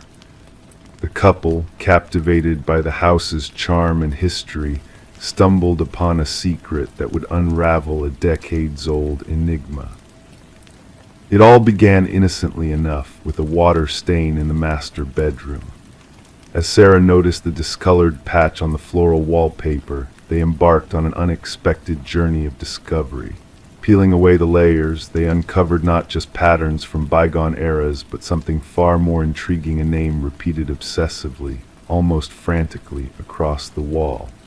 Eleanor Winters, written over and over in ink that seemed to whisper of a long-forgotten tale. Questions lingered in the air as Sarah and Michael delved into the mysterious past of their new abode. Who was Eleanor Winters, and why was her name etched so fervently into the walls? Their quest for answers led them down a digital rabbit hole, where a single search result unveiled a missing persons case shrouded in shadows of the past. The missing woman, Eleanor Winters, bore an uncanny resemblance to the woman who had sold them the house, Margaret Cavendish. The pieces of the puzzle began to align, painting a picture of intrigue and tragedy that spanned decades. As the couple's curiosity morphed into an obsession, they unearthed startling revelations that defied logic and reason. Margaret Cavendish, their enigmatic seller, seemed to vanish into thin air, leaving behind a trail of secrets and false identities. The walls of their home became a canvas of confession, revealing a harrowing narrative of fractured identities and buried truths. Forensic teams descended upon their property, unearthing long-buried secrets that tied together the threads of past and present. Eleanor Winters, whose disappearance had haunted the walls for years, found closure in the excavation of her remains from beneath the garden, a bittersweet resolution to a cold case turned hot. But the heart of the mystery lay deeper, in the twisted psyche of a woman named Rebecca Eldridge, who had woven a tangled web of identities to conceal a dark secret. Eleanor's fate had been sealed by the hand of a friend turned foe, trapped in a labyrinth of fractured memories and shattered realities. As the truth unfolded, Michael and Sarah bore witness to a tale of betrayal and redemption, where the house they had once called their dream home became a haunting reminder of the darkness that lurked within its walls. The names etched in ink served as both a memorial and a confession, echoing the whispers of a mind on the brink of collapse. In the end, justice prevailed, but the echoes of the past lingered in the air, weaving a tapestry of mystery and remorse. For Michael and Sarah, the Victorian-era home became a beacon of light in a sea of shadows, a sanctuary where dreams and nightmares intertwined in a dance of forgotten memories and whispered secrets. Story 21, The Enigmatic Doll. They stumbled upon it in the attic, concealed beneath a worn blanket, a porcelain doll, fragile and ancient, with its wide, unblinking blue eyes painted on. Sarah and Michael, a young couple, gazed at it in disbelief, neither recognizing it nor recalling how it got there. They dismissed it as just another forgotten relic, sharing a nervous chuckle to ease the eerie atmosphere. Little did they know that night would mark the beginning of an inexplicable journey into the unknown. As they retired to bed, a strange sensation lingered in the air, a heaviness that seemed to envelop the room. The silence felt oppressive, stretching into an unsettling stillness. And when dawn broke, the doll was no longer in the attic. It sat solemnly at the foot of their bed, a silent sentinel watching over them.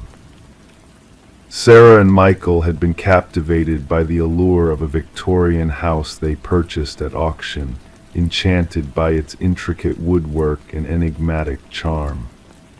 Unbeknownst to them, the dwelling held secrets of its own, whispers of a troubled past that refused to stay buried. Detective Rachel Winters, a seasoned investigator, received a chilling call on a crisp autumn morning. A gruesome scene awaited her at the house. The female victim posed in a contorted manner in the master bedroom, her eyes frozen wide in terror, while the male victim was found in a futile attempt to flee the horror that unfolded. The precision of their arrangement hinted at a deliberate malevolence that sent shivers down the detective's spine. With a keen eye for detail, Detective Winters meticulously documented the scene, noting the eerie resemblance of the female victim to a doll plucked from a macabre collection. The absence of forced entry or signs of struggle only deepened the mystery, leaving more questions than answers in its wake. The investigation unfolded like a cryptic puzzle, revealing unsettling accounts from neighbors who spoke of phantom shadows and ghostly laughter emanating from the empty house. Forensic analysis uncovered peculiar traces of vintage fabrics associated with antique doll clothing, concentrated around the victims, and the attic a macabre link to the porcelain doll that had materialized inexplicably. Delving into the property's history unearthed a series of tragedies, previous owners meeting untimely demises under enigmatic circumstances, their fates intertwined with inexplicable occurrences, and unexplained phenomena haunting the halls of the house. A newspaper clipping hinted at a dark chapter involving a renowned doll maker and his eerie creations, including a doll bearing an uncanny resemblance to the one discovered by Sarah and Michael. As Detective Winters pieced together the chilling narrative, a pattern emerged linking the victim's untimely deaths to modifications made to the attic space. The dollmaker's legacy cast a malevolent shadow over the house, its secrets woven into the very fabric of its walls. A breakthrough came with the discovery of hidden photographs depicting the dollmaker and his creations, including the enigmatic doll that seemed to defy the boundaries of time and space. Infrared scans unveiled spectral handprints leading from the attic to the master bedroom, a haunting trail of porcelain dust and inexplicable residue that defied rational explanation. An encounter with a distant relative of the dollmaker shed light on arcane rituals and forbidden knowledge, hinting at a dark legacy of binding spirits to inanimate objects in a bid to bestow them with a haunting semblance of life. The line between reality and nightmare blurred as the investigation veered into uncharted territory where conventional truths held no sway. The case took a perplexing turn as the doll vanished from police custody, leaving behind a trail of inexplicable events that defied logical explanation. Detective Winters, haunted by the enigma that eluded her grasp, retired from the force, carrying with her a chilling photograph and a sense of foreboding that lingered like a specter in the shadows. The house, tainted by its dark history, changed hands once more, its attic holding secrets untold and mysteries unresolved. The doll, a phantom presence that defied capture, became a whispered legend among those who dared to venture near the house, its elusive laughter echoing through the stillness of the night. And as the years passed, the memory of Sarah and Michael's tragic fate faded into obscurity, their names etched in the annals of unsolved mysteries that stirred whispers of the enigmatic doll and its spectral legacy. Detective Winters, a silent observer of the unfolding enigma, safeguarded a secret that lay dormant, waiting to be awakened by the faint echoes of a child's laughter on quiet nights when the wind whispered through the attic window. Story 22. The ancient envelope, its corners tinged with age, bore a fresh stamp that whispered of recent travels. With cautious hands, the detective unfurled its contents. Within lay a solitary sheet, its words typed in a rush, the letters staggering in their urgency. "I regret what I've done," the message confessed. A peculiar dampness clung to the paper, carrying a hint of iron in the air. And there, lurking along the paper's lower edge, a reddish smudge caught their eye. Not ink, but blood. Detective Sarah Morgan deftly secured the letter in an evidence bag, her gloved touch precise and seasoned. The forensics team's findings confirmed her suspicions the crimson stain was human blood, a match to DNA from an unsolved homicide that had shadowed the department for years. The victim, Rebecca Warren, a young journalist, discovered lifeless in her dwelling, a tapestry of stab wounds marring her form. Her laptop vanished, notes scattered in disarray, hinting at a connection between the attack and her investigative pursuits. Despite exhaustive interviews and tireless scrutiny, the case had grown cold until the arrival of this cryptic missive at the precinct, addressed simply to Homicide Division. The scant fingerprints on the paper and envelope hinted at a gloved sender, but the postmark offered a trail, a thread to follow after months of stagnation. Morgan gathered her team in the dim-lit briefing chamber, where walls bore witness to unsolved mysteries in the form of photographs, timelines, and profiles that had led them astray. Centered amidst the chaos lay the image of the letter. "This changes everything," Morgan intoned, a hush falling over the room. Our perpetrator shows remorse. Detective James Chen, Morgan's stalwart ally since the case's inception, cast a critical eye over the letter. Or wants us to believe as much, he countered. The blood a macabre charade, a taunt. Through meticulous analysis, the forensics team traced the typewriter's unique imprints to a bygone model, a relic of a bygone era, uncommon yet not unobtainable. They set out to canvass antique vendors and collectors across the land. As the probe gained traction, they delved into Rebecca's world. Her editor painted a portrait of a relentless soul, unyielding in her pursuit of truth.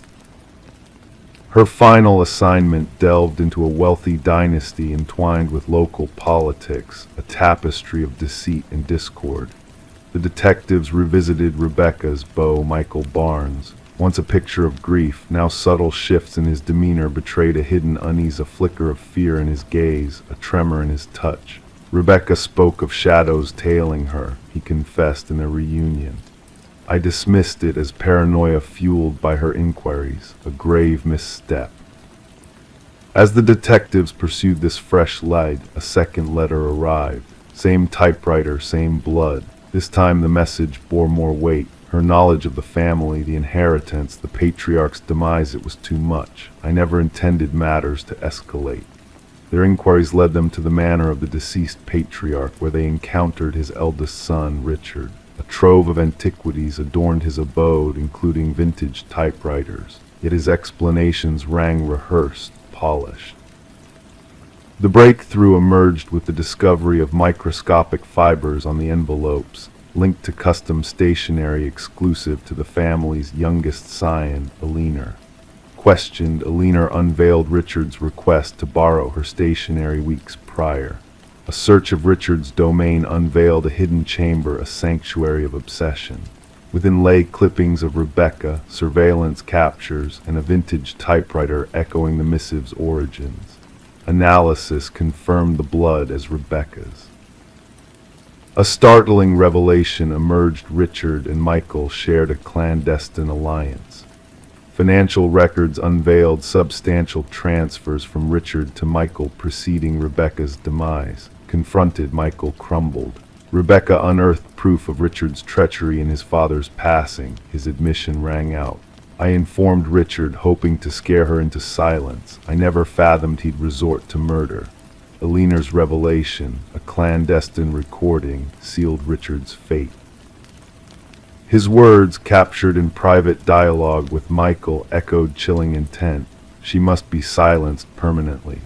Cornered in his flight attempt, Richard faced justice. The trial wove a tapestry of evidence, letters penned in blood, vintage typewriters whispering secrets, financial trails intertwining fates, and Alina's damning recording. Michael's testimony secured a plea deal. Amidst the courtroom solemnity, Richard maintained his innocence, laying blame at Michael's feet. But the scales of justice tipped decisively. The jurors' deliberations were brief, their verdict swift and damning. As Richard was led away, shackled and defeated, Detective Morgan approached Rebecca's kin.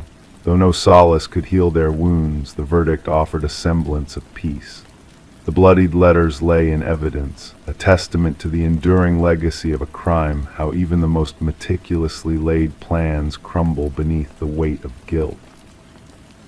The tale of Rebecca Warren stood as a beacon in detective lore, a reminder that sometimes the key to unlocking a mystery lies not in modern marvels, but in the echoes of an ancient typewriter and the haunting specter of remorse. Story 23. In the quiet of the night, a faint flicker danced across the baby monitor screen, a subtle disturbance in the usual feed. At first, the mother brushed it off as mere interference, a blip in the digital realm. But then a crackling static filled the airwaves, and a soft voice, almost imperceptible, whispered, "SHHH, go back to sleep."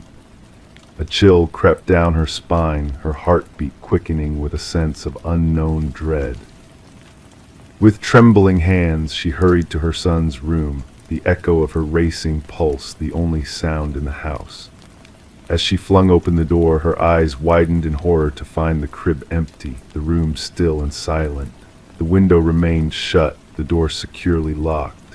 The only anomaly in the room was a stuffed rabbit lying on the floor, its unblinking black eyes fixed on her with an eerie gaze. Rebecca's scream pierced the stillness of the night, a raw, gut-wrenching cry that seemed to echo through the walls. The neighbors, startled from their slumber, dialed emergency services, their concern palpable in the darkness. When the authorities arrived, they discovered Rebecca on the nursery floor, clutching the stuffed rabbit to her chest, her anguish palpable. A thorough investigation unfolded, shrouded in mystery and confusion. How could a child vanish without a trace from a locked home, leaving behind only a haunting voice and a silent nursery? Suspicions turned towards Rebecca, her past struggles with postpartum depression casting a shadow of doubt over her grief-stricken facade. Just when the case seemed to reach a dead end, a breakthrough emerged.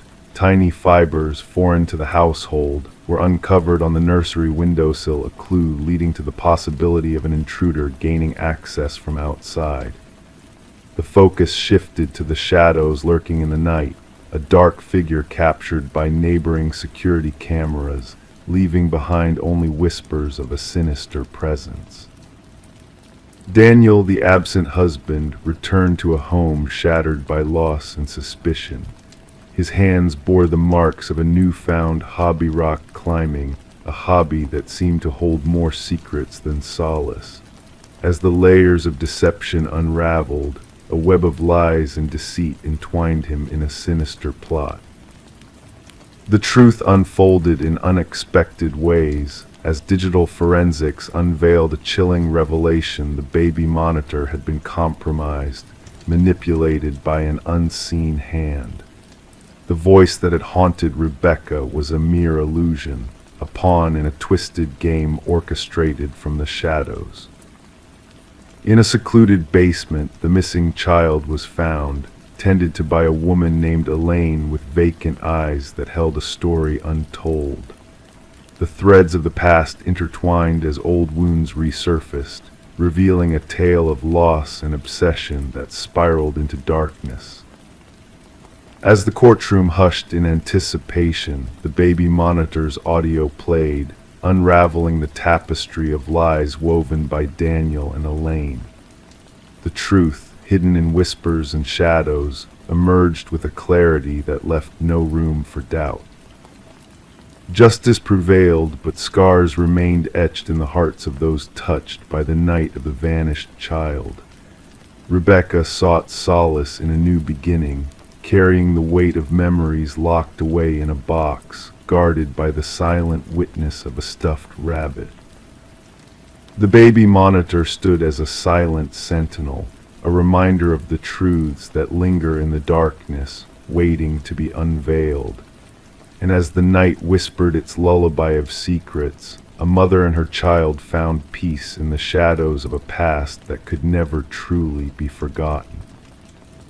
Story 24. The aged apartment exuded a sense of history, each creak and groan of the heating system, every rattle of the pipes a part of its whispered tales, or so she convinced herself, until that moment, a voice, barely there yet unmistakable, drifted through the air vents, not the typical chatter of neighbors, but a soft, beckoning whisper calling her name. Pressing her ear against the vent, her heart raced as a chill breeze brushed past her cheek, followed by a playful, almost teasing declaration, "I know you can hear me." Detective Morgan Shaw stood in silence within the empty apartment, her attention drawn to the rusted vent cover pried from the wall. Around her, the forensics team meticulously worked, capturing the scene with flashing cameras. The missing woman, Alina Reeves, had vanished for a week before the odor caught the building manager's notice. What they uncovered within the ventilation system defied logic. She reported voices coming from the vents, Officer Patel recited from his notes.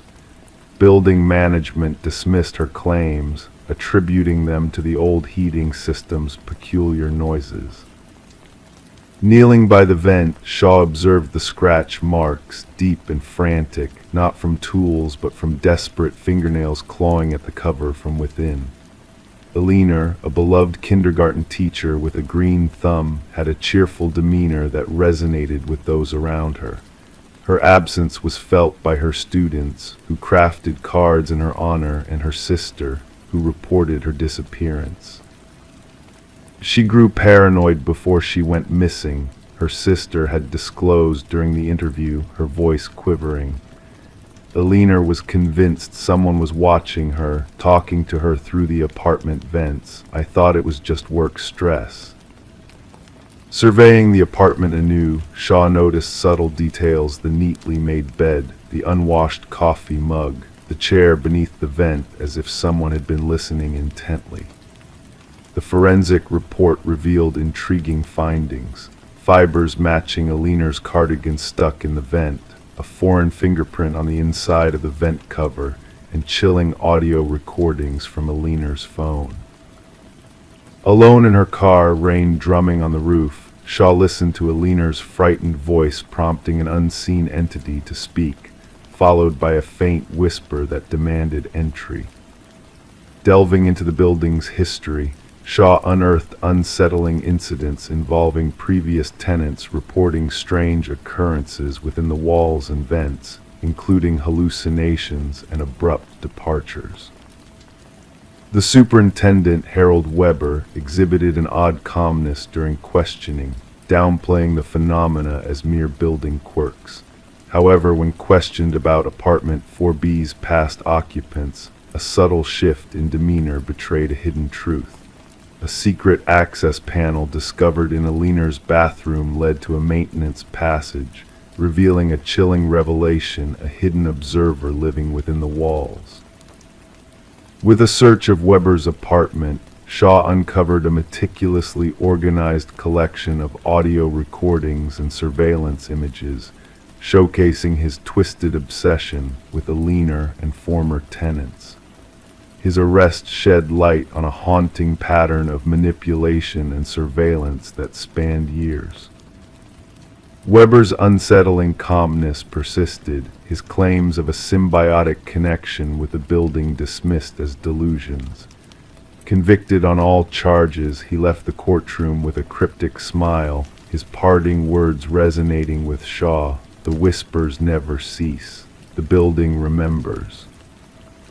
Now vacant, the apartment building remains a silent witness to past horrors. Despite renovations and new ownership, residents report eerie sounds emanating from the vents, whispers echoing through the walls, and chilling drafts that carry phantom voices. The groans of the heating system, the rattling of the pipes, just echoes of the building's dark secrets. But they reassure themselves, it's all just the building settling in for the night. Story 25, the ancient library faced its impending demise, the construction crew nearing the completion of their task. Amidst the chaos of destruction, a worker stumbled upon a concealed latch within a dusty bookshelf. With a gentle click, the entire structure swung open, unveiling a narrow passageway leading to a hidden chamber. Inside, the air hung heavy, untouched by time for decades. No furnishings adorned the room, save for a solitary chair bolted to the floor. Etched repeatedly on the wall, a haunting declaration echoed, "I remain here." The construction foreman swiftly contacted the authorities, and what had begun as routine demolition swiftly spiraled into a realm of unease and mystery. Detective Morgan Walsh, a seasoned investigator with 2 decades of experience, found himself facing a scene unlike any he had encountered before. Standing at the threshold, his flashlight pierced the darkness, revealing the unsettling message that adorned the walls. "Secure the area," Walsh instructed the officers, his voice resonating in the confined space. "Let no one disturb a thing until the forensics team arrives." The history of the building added a layer of intrigue to the unfolding narrative. The library, once owned by the prestigious Harrington family, had been bequeathed to the public following the mysterious disappearance of their daughter, Rebecca. Vanishing during her final year of college, Rebecca left behind a void with no trace save for her abandoned car near the woods. Despite extensive searches and inquiries, the case grew cold, with the prevailing notion suggesting she had fled to forge a new existence, an explanation her family vehemently rejected, convinced of a darker truth. As forensic experts meticulously combed through the hidden chamber, they uncovered hair strands and fibers embedded in the chair. The wall's scratches held traces of blood and skin cells beneath the layers of dust, hinting at a tumultuous struggle. Initial analyses hinted at the biological material belonging to a young female. The chair was designed for confinement, the forensic analyst observed, gesturing towards the weathered leather straps still clinging to the arms. The occupant fought fiercely.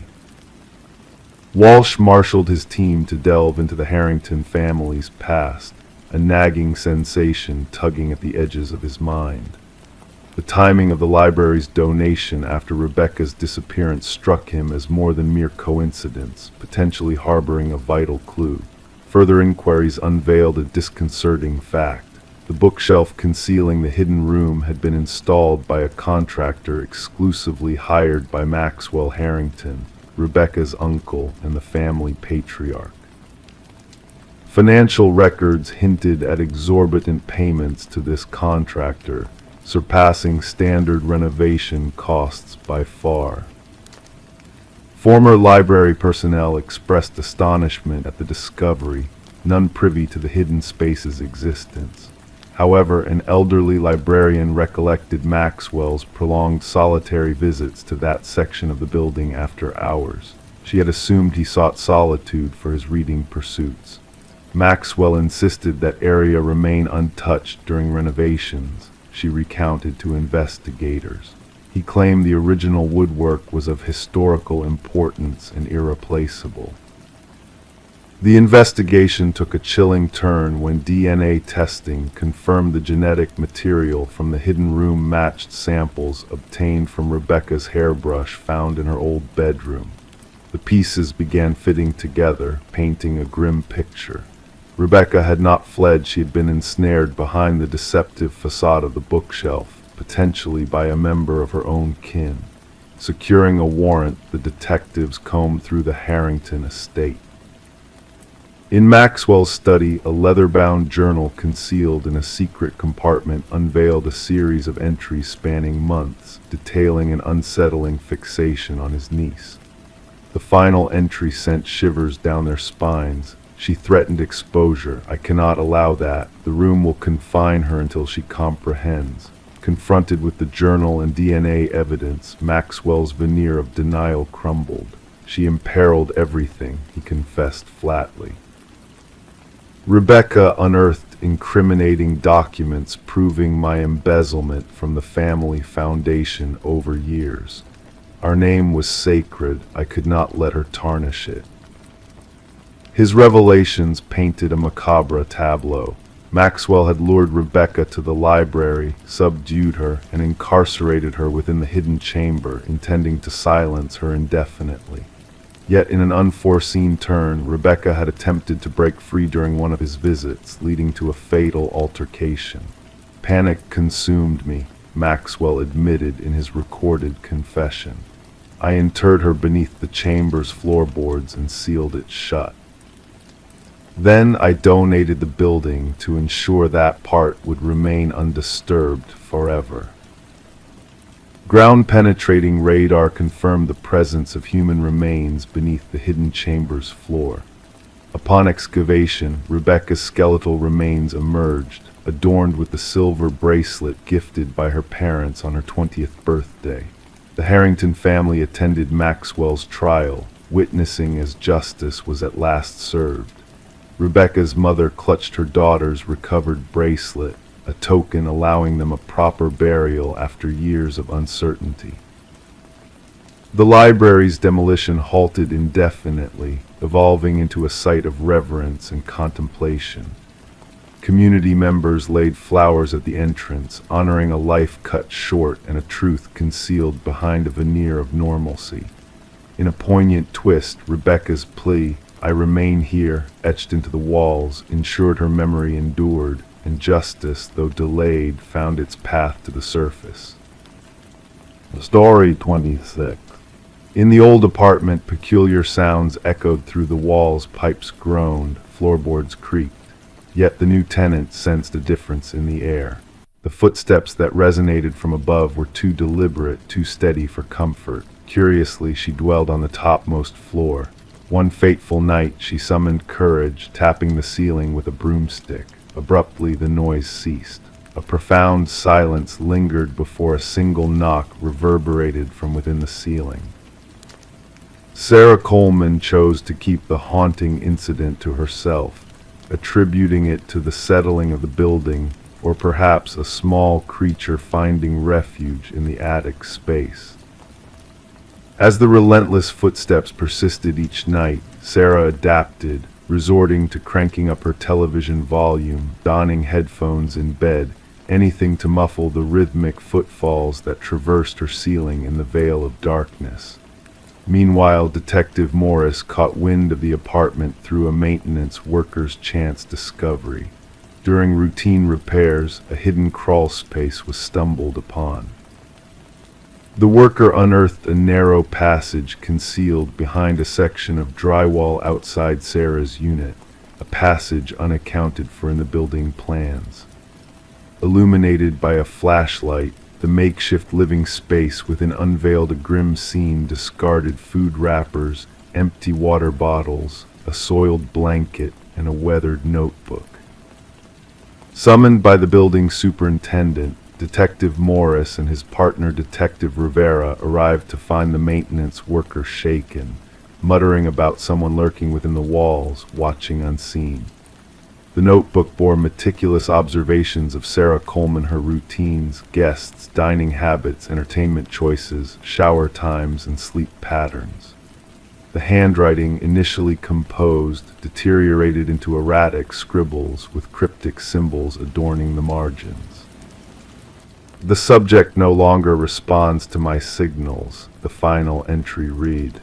"She has chosen to ignore me. No one ignores me." Forensic teams combed the crawl space, unearthing fingerprints that eluded identification in any database. A labyrinth of passages interwoven into the building's structure, some dating back decades, was unveiled. These clandestine paths led to 5 different apartments, but terminated in discrete vantage points disguised as fixtures solely in Sarah Coleman's unit. Interviews with current residents yielded no anomalies beyond typical apartment noises. Former occupants, however, recounted unsettling tales. 3 predecessors of Sarah spoke of feeling watched or hearing unexplained disturbances, prompting one to vacate after a mere fortnight. Fearful of sounding paranoid, none had reported their encounters. A breakthrough emerged when forensics detected microscopic blood spatter in one of the crawl spaces, matching it to Martin Weaver, a resident who had vanished 4 years prior. Martin had resided directly beneath Sarah's apartment.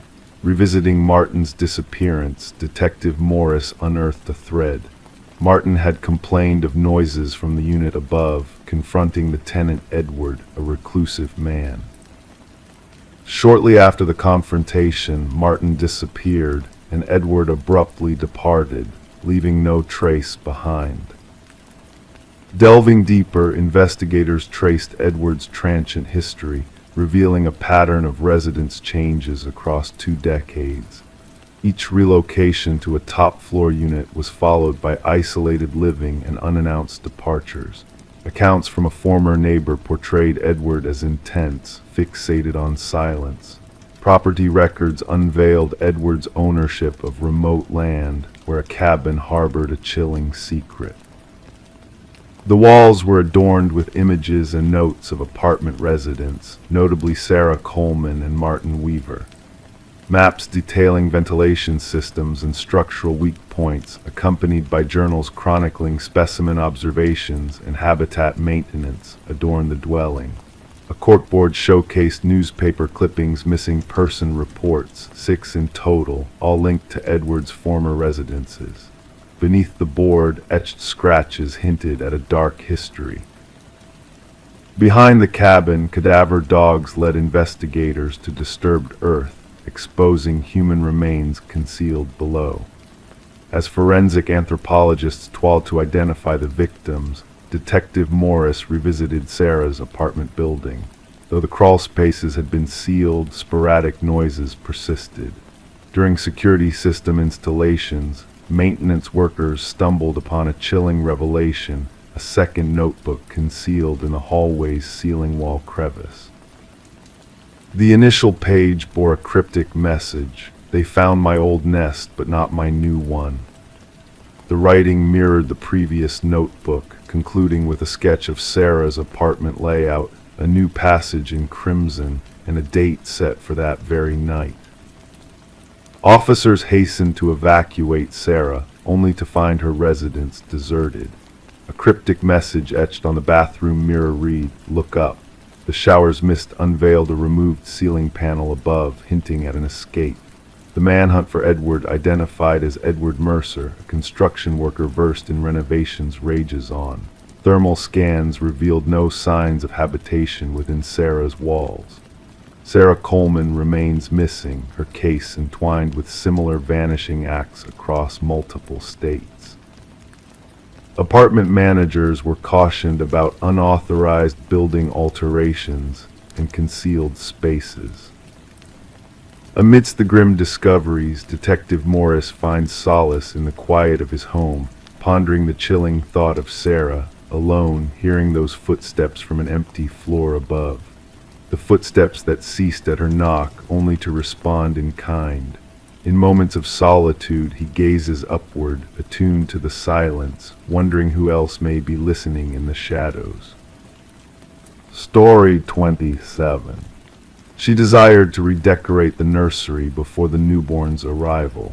The walls wore a faded blue hue, harboring tales within their ancient layers. As she applied the first coat of white paint, a hidden secret emerged from beneath a message, faint at first, then growing clearer.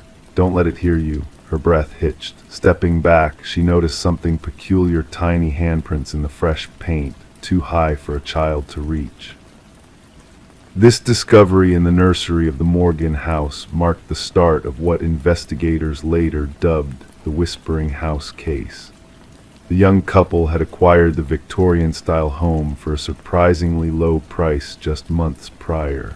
The real estate agent had only mentioned minor cosmetic issues, withholding the property's dark past. Detective Sarah Klein rang the doorbell, holding her notebook. A woman answered, her swollen belly evident beneath paint-splattered overalls. Dark circles framed her eyes, revealing her sleepless nights. The detective observed the woman's trembling hands as she recounted finding the message and handprints. "The previous owners left abruptly," the woman explained. "Neighbors mentioned they departed in the dead of night, packing only essentials into their car, no moving truck in sight." Walking through the historic residence, Detective Klein's footsteps echoed on the aged floorboards. In the nursery, she scrutinized the partially painted wall, the message still faintly visible where painting had been abandoned. Beside it, 5 small handprints pressed into the fresh paint, positioned at an adult's shoulder height. Back at the precinct, she delved into the property's records. The house had changed owners 8 times in 30 years, an unusually high turnover rate. Alarming were the child welfare reports filed for 3 of those families, with children claiming to hear whispers and feel watched as they slept. Further investigation unveiled that the house once belonged to Alina Blackwood, a wealthy widow who ran a small orphanage on the property in the early industrial era. Newspaper clippings referenced 5 missing children from her care, assumed to have run away. When Alina passed away, workers renovating the house discovered a sealed room behind the nursery wall, containing children's belongings but no remains. The case went unsolved, buried in archives. Interviewing former residents, Detective Klein pieced together a disturbing pattern. Families with children reported strange happenings, rearranged toys, ghostly laughter, and mysterious drawings. Most dismissed these occurrences until the ominous writing surfaced during repainting. The handwriting matched Aliner's journals, and the handprints, identical over the years, puzzled the detective. Convincing the current owners to allow ground-penetrating radar in the basement led to a chilling revelation. 5 child-sized shapes were detected beneath the concrete floor. Breaking through, workers uncovered 5 sets of remains arranged in a circle, confirming the children's tragic fates during Aliner's tenure. Luminol sprayed in the nursery revealed glowing handprints on every wall, unseen to the naked eye, hundreds of them as if the children had tried to escape. Aliner's journals exposed her sinister motives, believing she could absorb the children's energy to prolong her life. The case concluded with the victims receiving a proper burial, their names finally recognized as murder victims. The house remained empty as the pregnant couple refused to return. Detective Klein submitted her final report, documenting the handprints and the hidden message. The nursery walls were demolished, but workers claimed to hear children's whispers amidst the debris, refusing to return after their shifts. The house was condemned, a cold case left unsolved, raising spiritual questions that lingered. The detective preserved a haunting photograph from the case, a display of 5 luminol handprints glowing in the darkness, a chilling reminder that certain crimes leave indelible marks beyond the reach of fresh paint.